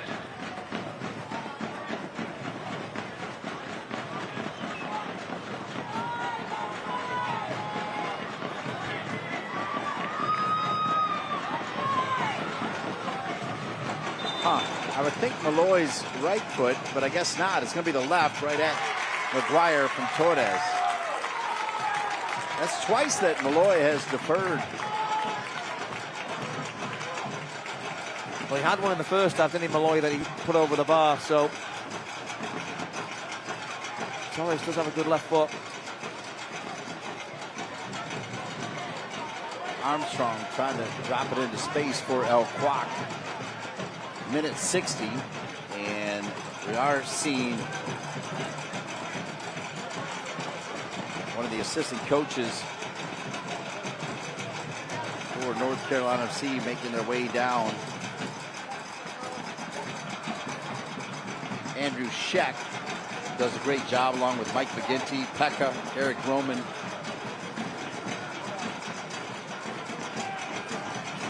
So the same thing happened on the battery bench just below us, Dean here. It's like Klein and Ikaza getting ready to come into the fray here.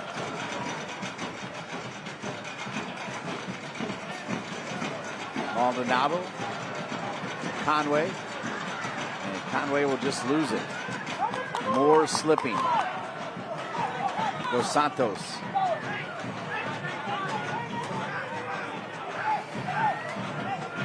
Torres. Good cut back in. It'll fall to Malloy. We'll give it right back to Torres. Torres gives it away. Somersault. Good ball to Maldonado. Maldonado gets a tap on it now. Maldonado still going to try to run with it. He'll drop it back to Ezra Armstrong. Armstrong looking for support. Armstrong. May have been a nutmeg from Armstrong, but gave it right back to Charleston.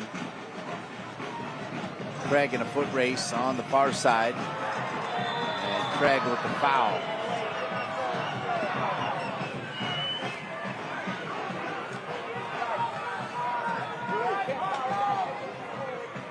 And you can see the replay, Dean. Craig just dangling that foot.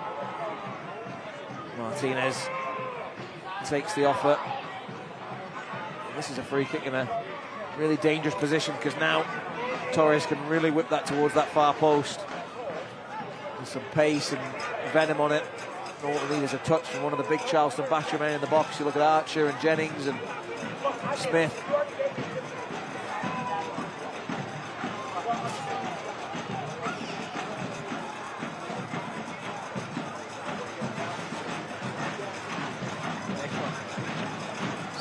Third minute. Left foot. Sent in. Bouncing around. McGuire gets big and brings it down.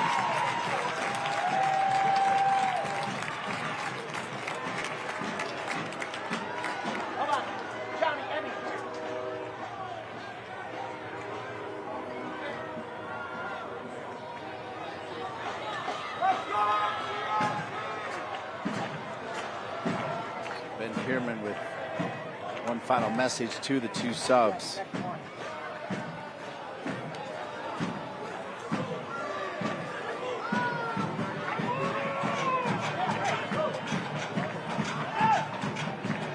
Lloyd.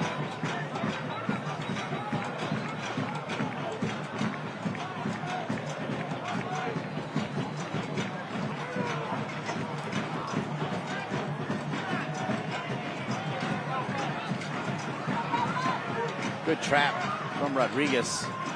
Torres wants it back on his left foot, denied there by Maldonado, and he still gets his shot off.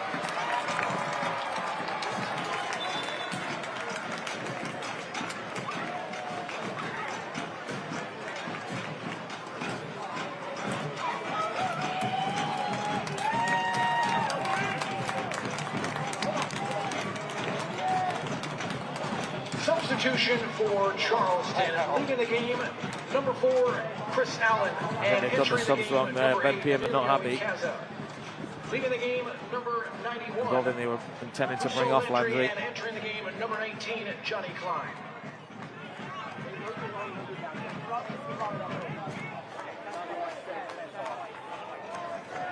So Klein coming in for Ben Pierman and the Charleston battery.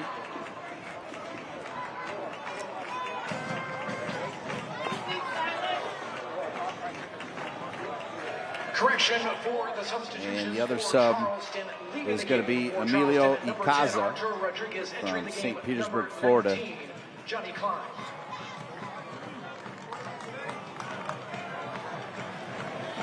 Meanwhile, it'll be Louis Perez and Jaden Cervania.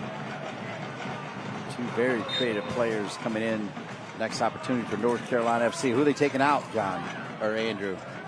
It's a great question. I got to feel Ezra might be one of them. I'll say Al Quack's going to be one. I think Al Quack's going to be one. He's on a yellow card. Young boy. So then who's the other one? Oh, it's Dolabella. I think it's going to be Ezra, just managing those minutes off that foot injury that he's suffered back in the last season. And I think Perez came in on the road at Tulsa at left wing back, so I expect the same. There's a foot race. Ezra a little bit late to the tackle, but does get a piece of it. It'll be a corner kick. I think Ezra felt that he played it off Martinez there.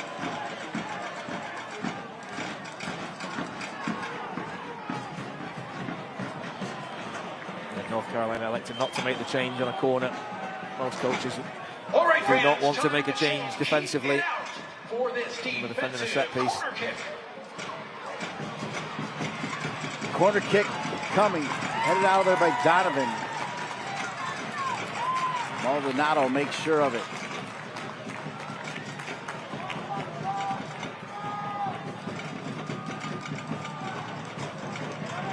(2-1). North Carolina FC on top of the Charleston Battery, and now we'll make the changes. So you're right, Ezra Armstrong will come out for Cervania.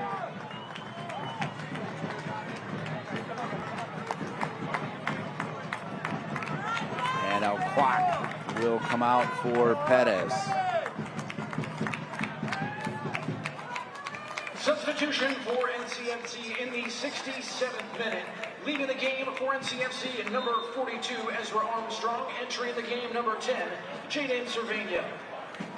Cervania back in at left wing back. Leaving the game for NCFC, number 19, Ahmad Alcock. Entering the game, number 13, Louis Perez.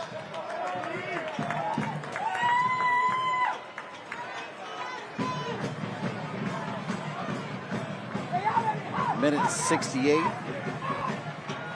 Correct. Dos Santos.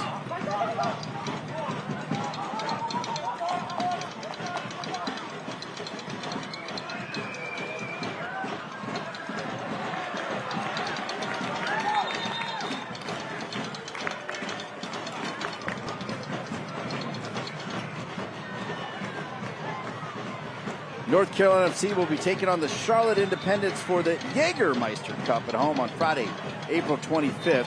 You won't want to miss this Capital versus Queen City showdown.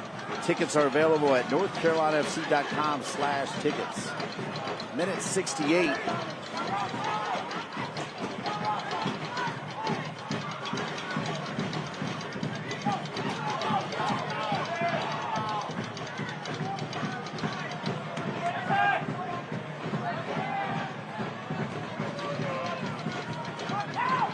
Ahead of Menzigan. Maldonado will lay it to Paco Craig. Back to Maldonado. Sitting on that yellow, did not want to dive in there. North Carolina FC keeps it anyway. Here's Rafa. Back to Somersault.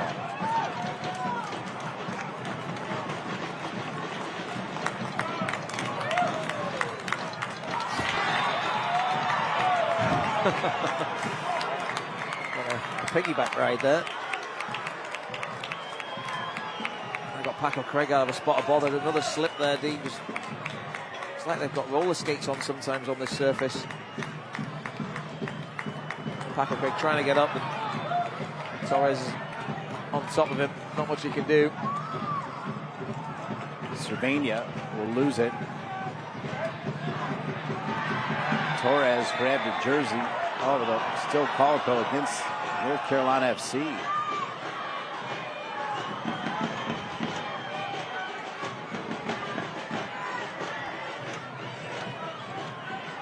Minute 70 already, Andrew Tate. Just 20 minutes remaining in the game. I feel like we got to 70 pretty quick. Yeah, for a batch of fans, even quicker, I would say. Ben Pierman was talking to the fourth official, I think, early in this second half, just talking about the number of stoppages and trying to make sure that the game gets the amount of added time that he feels it needs. There has been a lot of fouls and breaks in play. Oh, Rafa's going to turn this into something. Metzingen, pressure. Sent long. Washington wins it. Well, that mask is just really tough to deal with for Bryce Washington. You can tell it drives him absolutely crazy.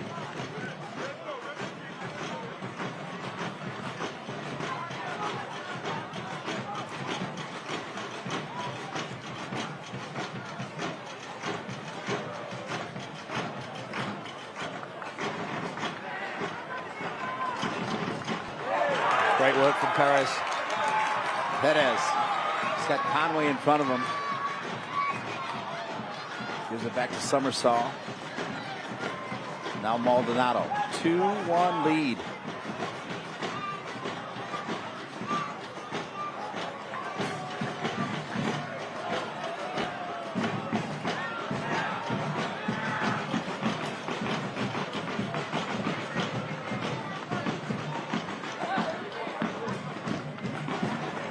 Donovan.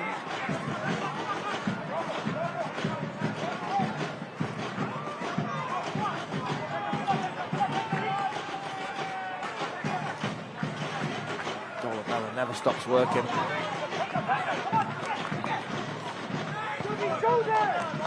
For his first start, he's put in the shift.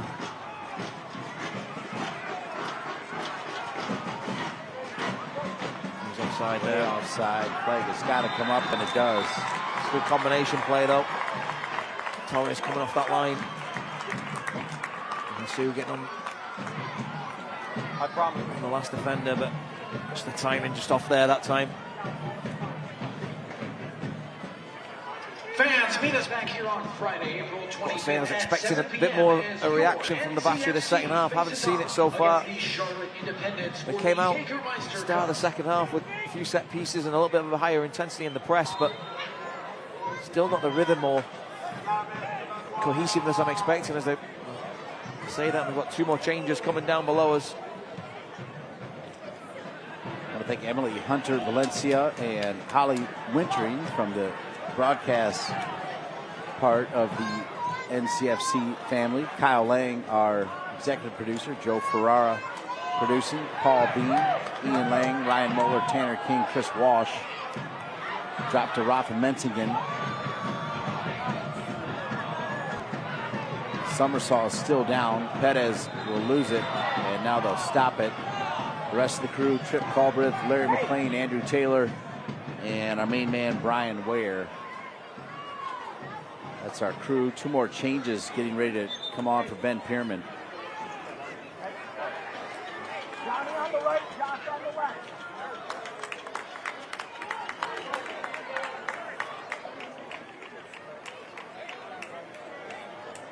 So Zeke Soto from San Diego, California. Houston Dynamo.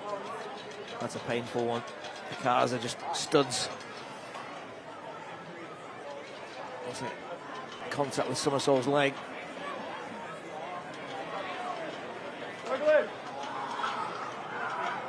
So here come the subs.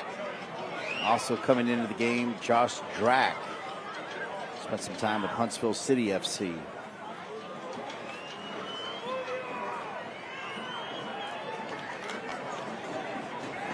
I think we'll probably see a change in system, I think, for the Battery now as they go in search of the equaliser and hopefully more for them.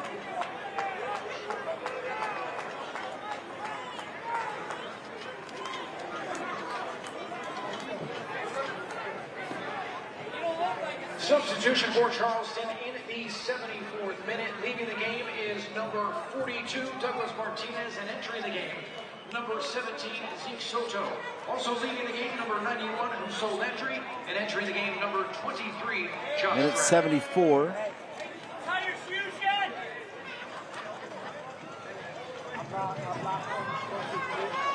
A yellow card has been assessed to Charleston, number 8, Emilio Icaza, in the 73rd minute.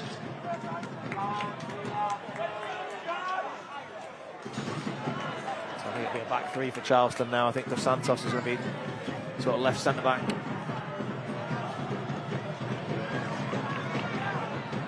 Torres. Washington stepped up. Dos Santos will have it. This is Drack.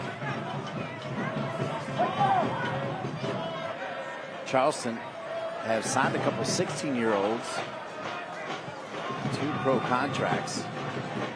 75th minute.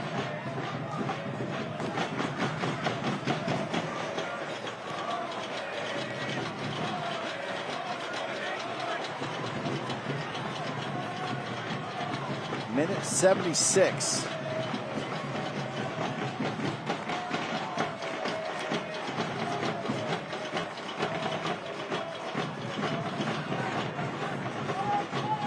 That last 5 minutes, Dean, have gone by pretty slow. They really have. Yeah, we were flying along, yeah. And we've had about 10 subs in that time as well, I feel. So. Game stuck in mud here for a moment. I felt, Dean, that North Carolina needed another goal, I think, to see this out. I still feel that it's going to ask a lot to keep the battery out, especially with the changes they've made. But North Carolina went on the road to Tulsa. Only a team to shut them out. Conway tried to play it to himself, can't run it down. No Olex Anderson Jr. tonight for North Carolina FC. Olex back from international duty, came back with a little bit of a tweak. Jennings ends up dropping that off. Perez gets it back. Oh. Good idea there. Yeah, not far away. Yeah, so close, you're right. There he is again. Back on it. They'll lose it to Malloy this time. Back into somersault. Wow.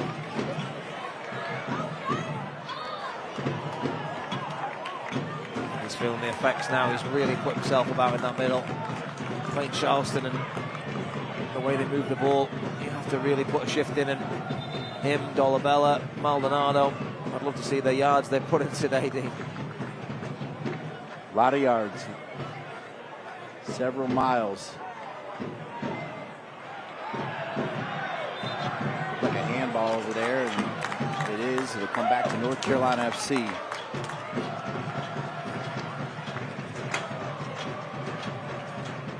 '25 season tickets are on sale now. Member perks include free parking, 20% off all merch, in-stadium priority access, exclusive giveaways, and more. Visit NorthCarolinaFC.com/season tickets for more information. It's North Carolina FC 2, the Charleston Battery 1, the Southern Derby.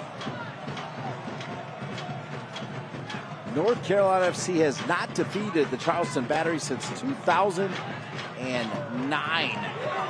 Shot! And Rafa gets all of that, but just a little bit too high. 3 goals in this game. Let's take a look at them, Andrew Tate. Yeah, it was a really good first half for North Carolina. That's where all the goals came. First is Al Quack. Feeds it into the 6-yard box. Evan Conway gets the slightest of touches and just guides into that bottom corner. Then Maldonado with a brilliant ball in. Graham Smith can only divert it past his own goalkeeper. And this was the goal back for the Battery. Cal Jennings does what he does best. Finds the back of the net, but controversial decision from the referee. Right at a key time, right at the end of the first half. The 4th minute of 4 minutes of stoppage time. I think it was a harsh one on North Carolina, but the Battery weren't complaining. And there we are, 2-1. Finally poised with 12 minutes plus to go.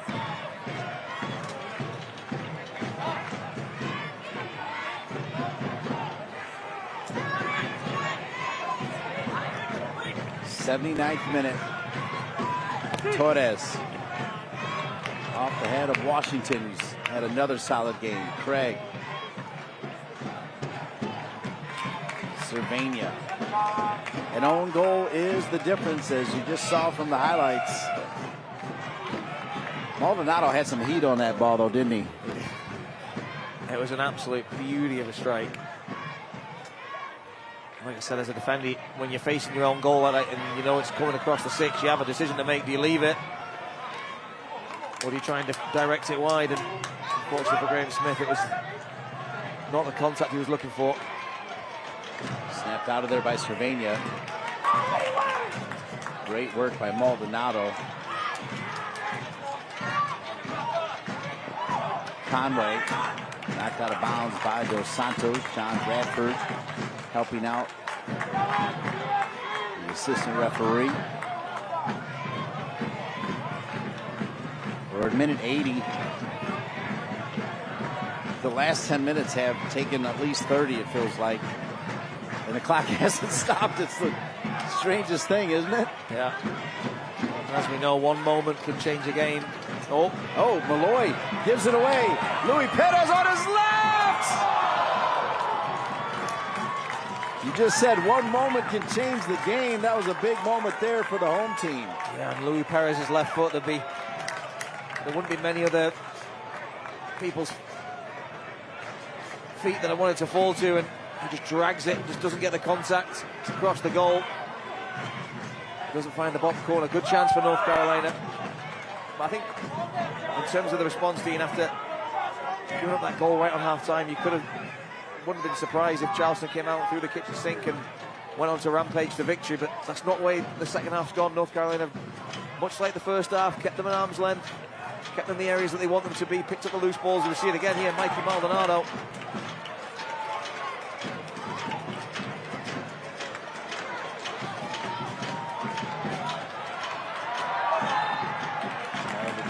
Earning the whistle and a chance to kill some time as Luckhurst, right number 26, looking to check in.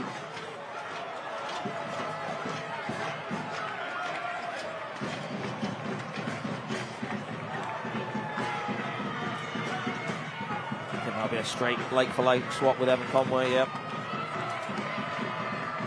Some fresh legs up top.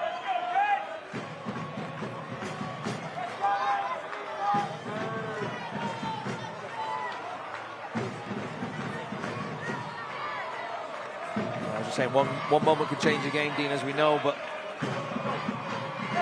for me, North Carolina, in terms of first half, second half, I think they've done a really good job.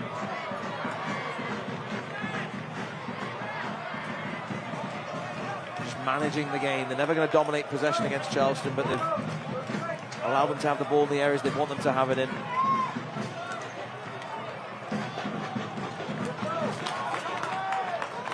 Especially after a really good first half. Last time out at home against Loudoun, where they were really dominant the first 45. Loudoun came out and really turned the tables in the second half and went on to win 2-1. So substitution for NCFC in the 83rd minute. Leaving the game, number 7, Adam Luckhurst Evan Conway. comes in, had a great preseason, scored a lot of goals. Scored quite a few goals for Duke as well. Adam Luckhurst.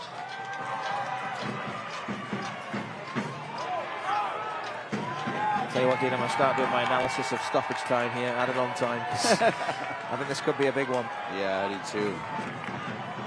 I do too. Another yellow card was issued there. Leland Archer got a yellow. Oh, and parried away. And that is shot there by Maldonado.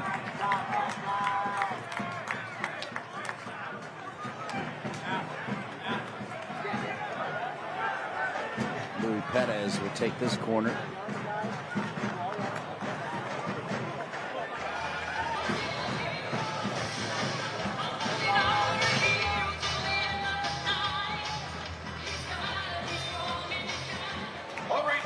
Get loud and feel the steal on this NCFC Here we go. Offensive corner kick.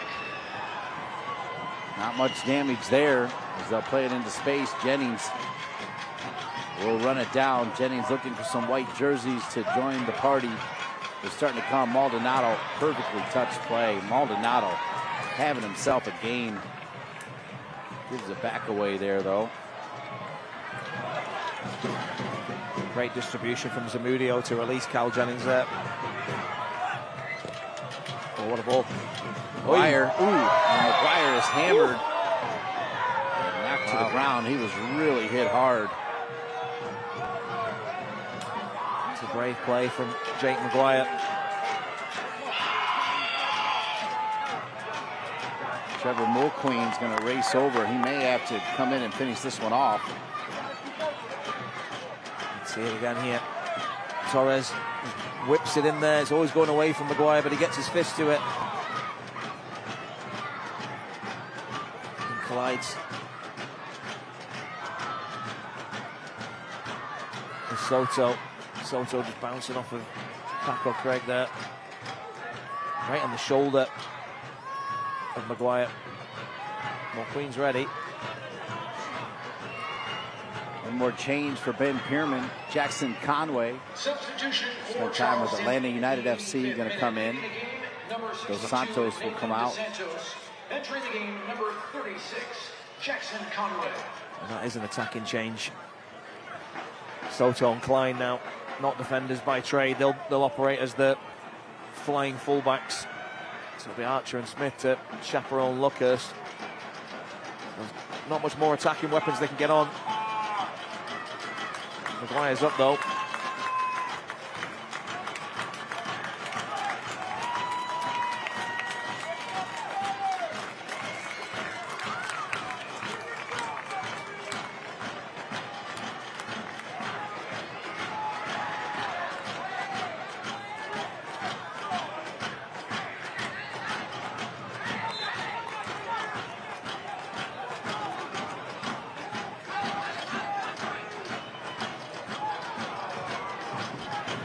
Sixth minute, 2-1 at the half, and still 2-1 now.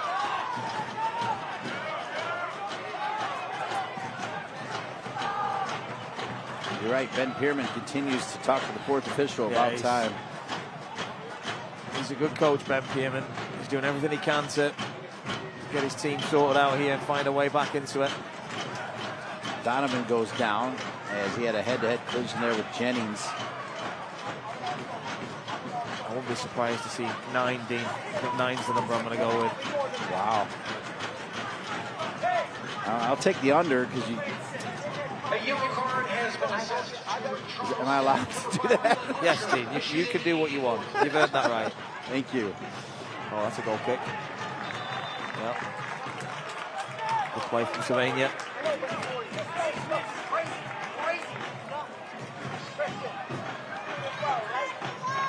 Say hello, as we often do, to Gary Butte, Bob Harris, Kat Eberhardt, all the great people at NCFC Youth.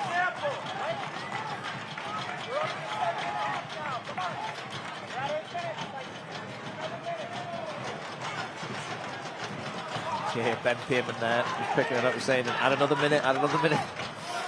I think I've got a chance, Dean. Yeah, he's calling for 10. Yeah. You're right on it. He is calling for 10 minutes. Louis Perez, who had a chance to maybe put this game out of reach earlier, looking for Luckhurst, sent away. What a perfectly timed tackle from Donovan. Beautiful tackle.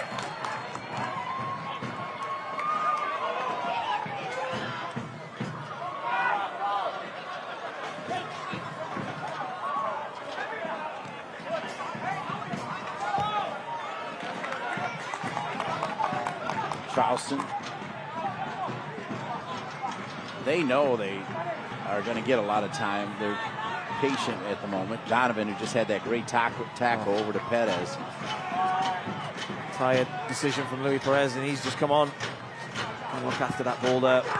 Now you got to defend this wave of Charleston attacks that you're going to expect now. Torres. Danger. Off the head of Craig. More danger. Cervania, who's done well. Perez feeling the pressure. And he'll dribble it out of bounds. It'll come back to Charleston.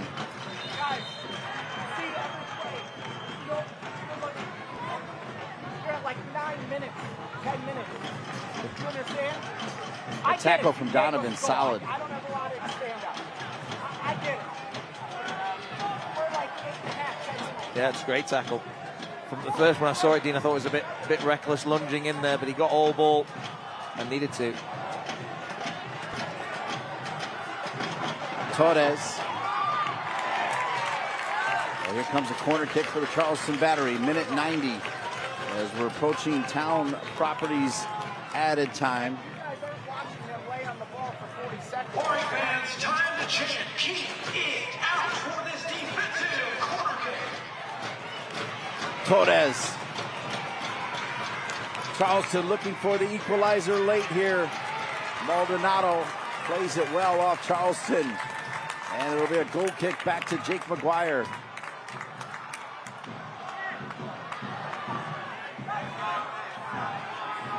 waiting for... Oh. You see it? Yeah, I had an inclination from Ben Pearman because he was talking about how is it not 9 or 10 and 7. Yeah, I knew he wasn't getting what he wanted. Fans, the fourth official has indicated that there will be a minimum of 7 minutes. And I can't argue with him. There's been a lot of stoppages in the second half. Another slip from Luckhurst. I mean, a lot of these players have the wrong footwear on for this surface today, too. The fourth official has registered that there will be a minimum of 7 minutes added time presented by Town Properties. Town Properties is proud to provide homeowner and condo owner association management to more than 30,000 homes and condos in the Carolinas. Learn more at Town with an E, TOWNE, properties.com.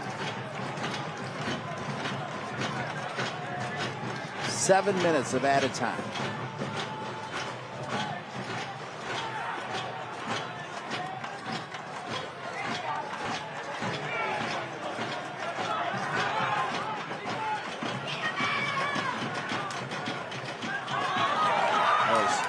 From Menzigan, hustle from Lockhurst, one back though by Charleston. Good angled ball. This is danger. Sent back across in front, loose, and Dwyer, who stayed in the game's got it.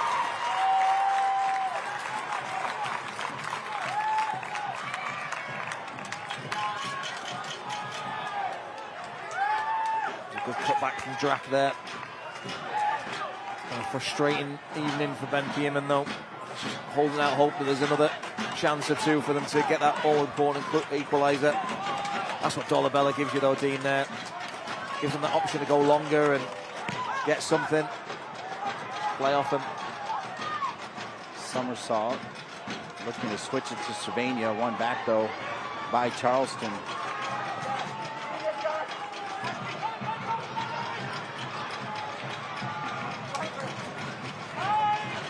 We are into the Town Properties added time, 2 minutes into the 7. And now McGuire will take his time.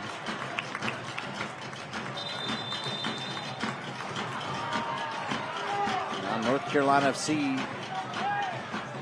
with a player down. Not going to do any favors here with added time.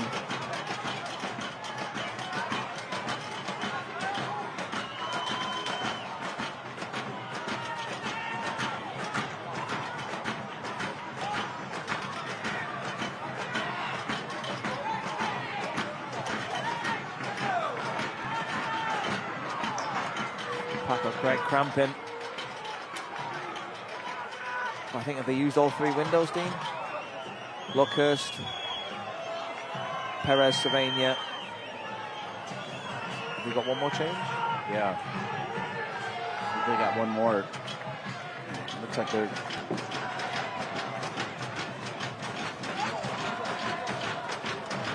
They're going to use it too.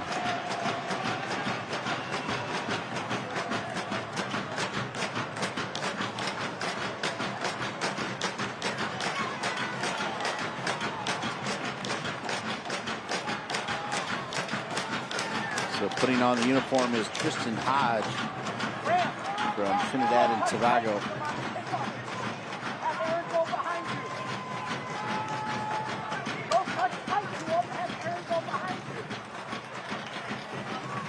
Hodge, a defender.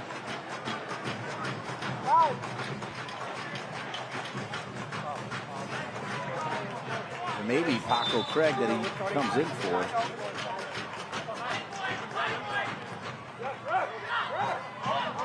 Craig's coming back on.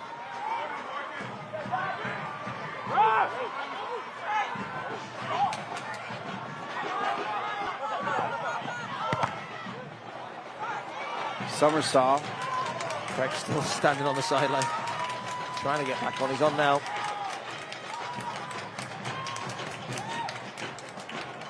I think we'll go to 9 now, Dean, after the stoppage there with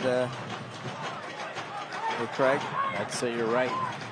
Here's Malloy. We'll call it a tie. Is that good? Yep. Take a tie. We do ties in America. I didn't think we did that. I'll even give you the W.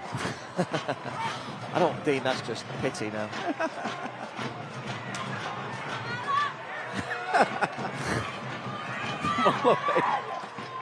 I don't want your W. Thank you. I understand. Torres. Only if you let me win at golf. Who are you playing with this year? That's my usual crew. We have a good time. Names? You don't even know their names. Scott Murray, John, and who's the other man? Just throw John out there. I'm trying to think what John's last name is. Rafa. Not Bradford, I'll give you that. And Mark Donaldson. He's my ringer this year. Okay. Good work from Adam Luckhurst there, winning a foul. John Bradford applauding. That's what you need from a forward coming on, holding the ball up, milking the clock. No, Battery fans won't like me saying this, but I just feel North Carolina, they deserve it today for the way they've dug in, defended. It's been an off-colour performance from Charleston. But you wouldn't put it past the Battery finding a sting in the tail here. It's interesting because Malloy, who can do so much, has really been nowhere near the goal, so can't really crank that right foot. Yeah, I spoke to the NCFC coaching staff, and that was the game plan. Get some athleticism in the middle of the park and don't allow the ball to go into that middle area. You can see there, Malloy's got 3 blue shirts around him, so there's pressure from all angles. And you talked about coach man-marking him. They only play the man-marked from miles away, right? Yeah. He's just such an integral part of this Battery team. Great work from Luckhurst. He'll run all day. Could it be the first North Carolina win in a large number of years, Dean? I can't even do the math. My math's not that good. What is the math on that, though? 16 years? 2009. Yeah, 16. First win for NCFC as the brand. Yep, for sure. And they're 0-4-4 as NCFC, so.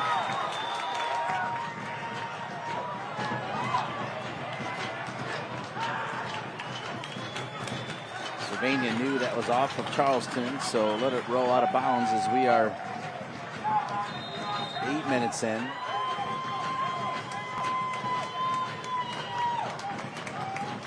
Donovan still cramping up back there.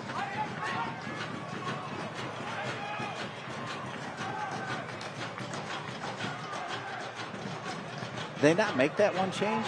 No. They never made it. Craig went back in.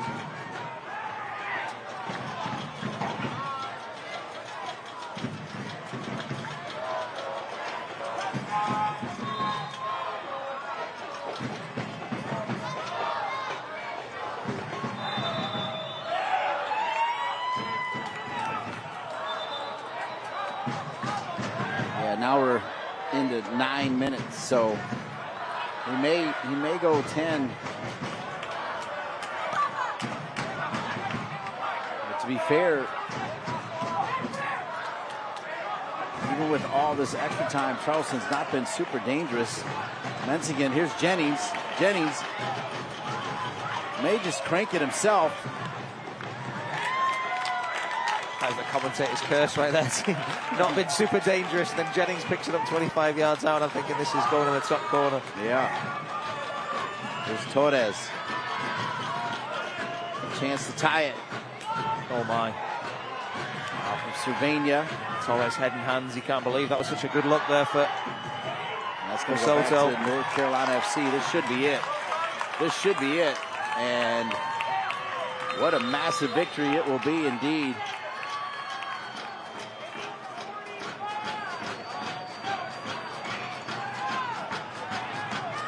We're 10 minutes into added time.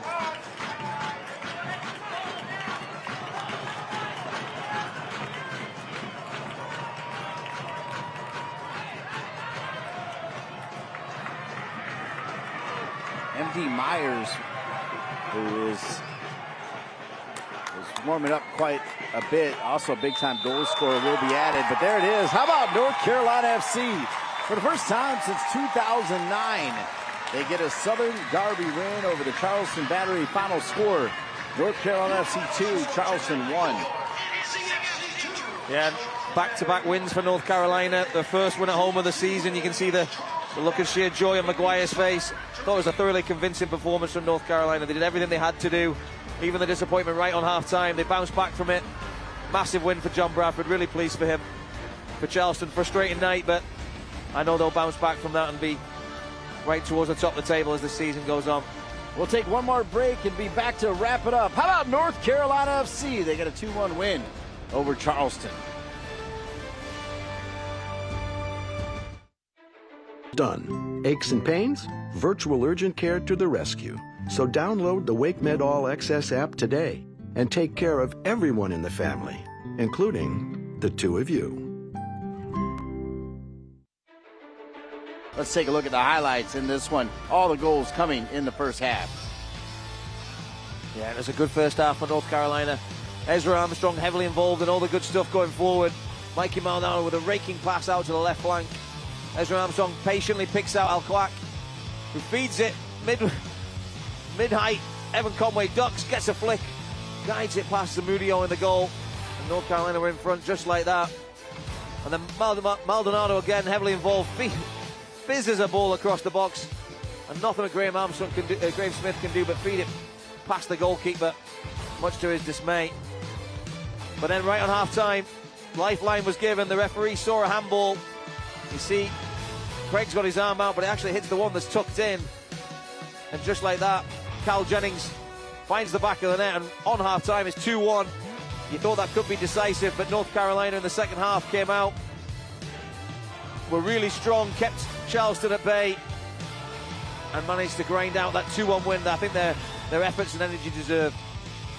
As you take a look at the stats, we can tell you that Charleston have home games on April 5th against Tampa Bay and April 12th against Pittsburgh. North Carolina FC will go on the road for 3 in a row, and they'll be back at WakeMed Soccer Park to take on the Charlotte Independents on April 25th. I want to thank Joe Ferrara, our producer, and our great crew. For Andrew Tate, I'm Dean Linke saying, how about North Carolina FC? They get a 2-1 win over Charleston, and you saw it all right here on ESPN+.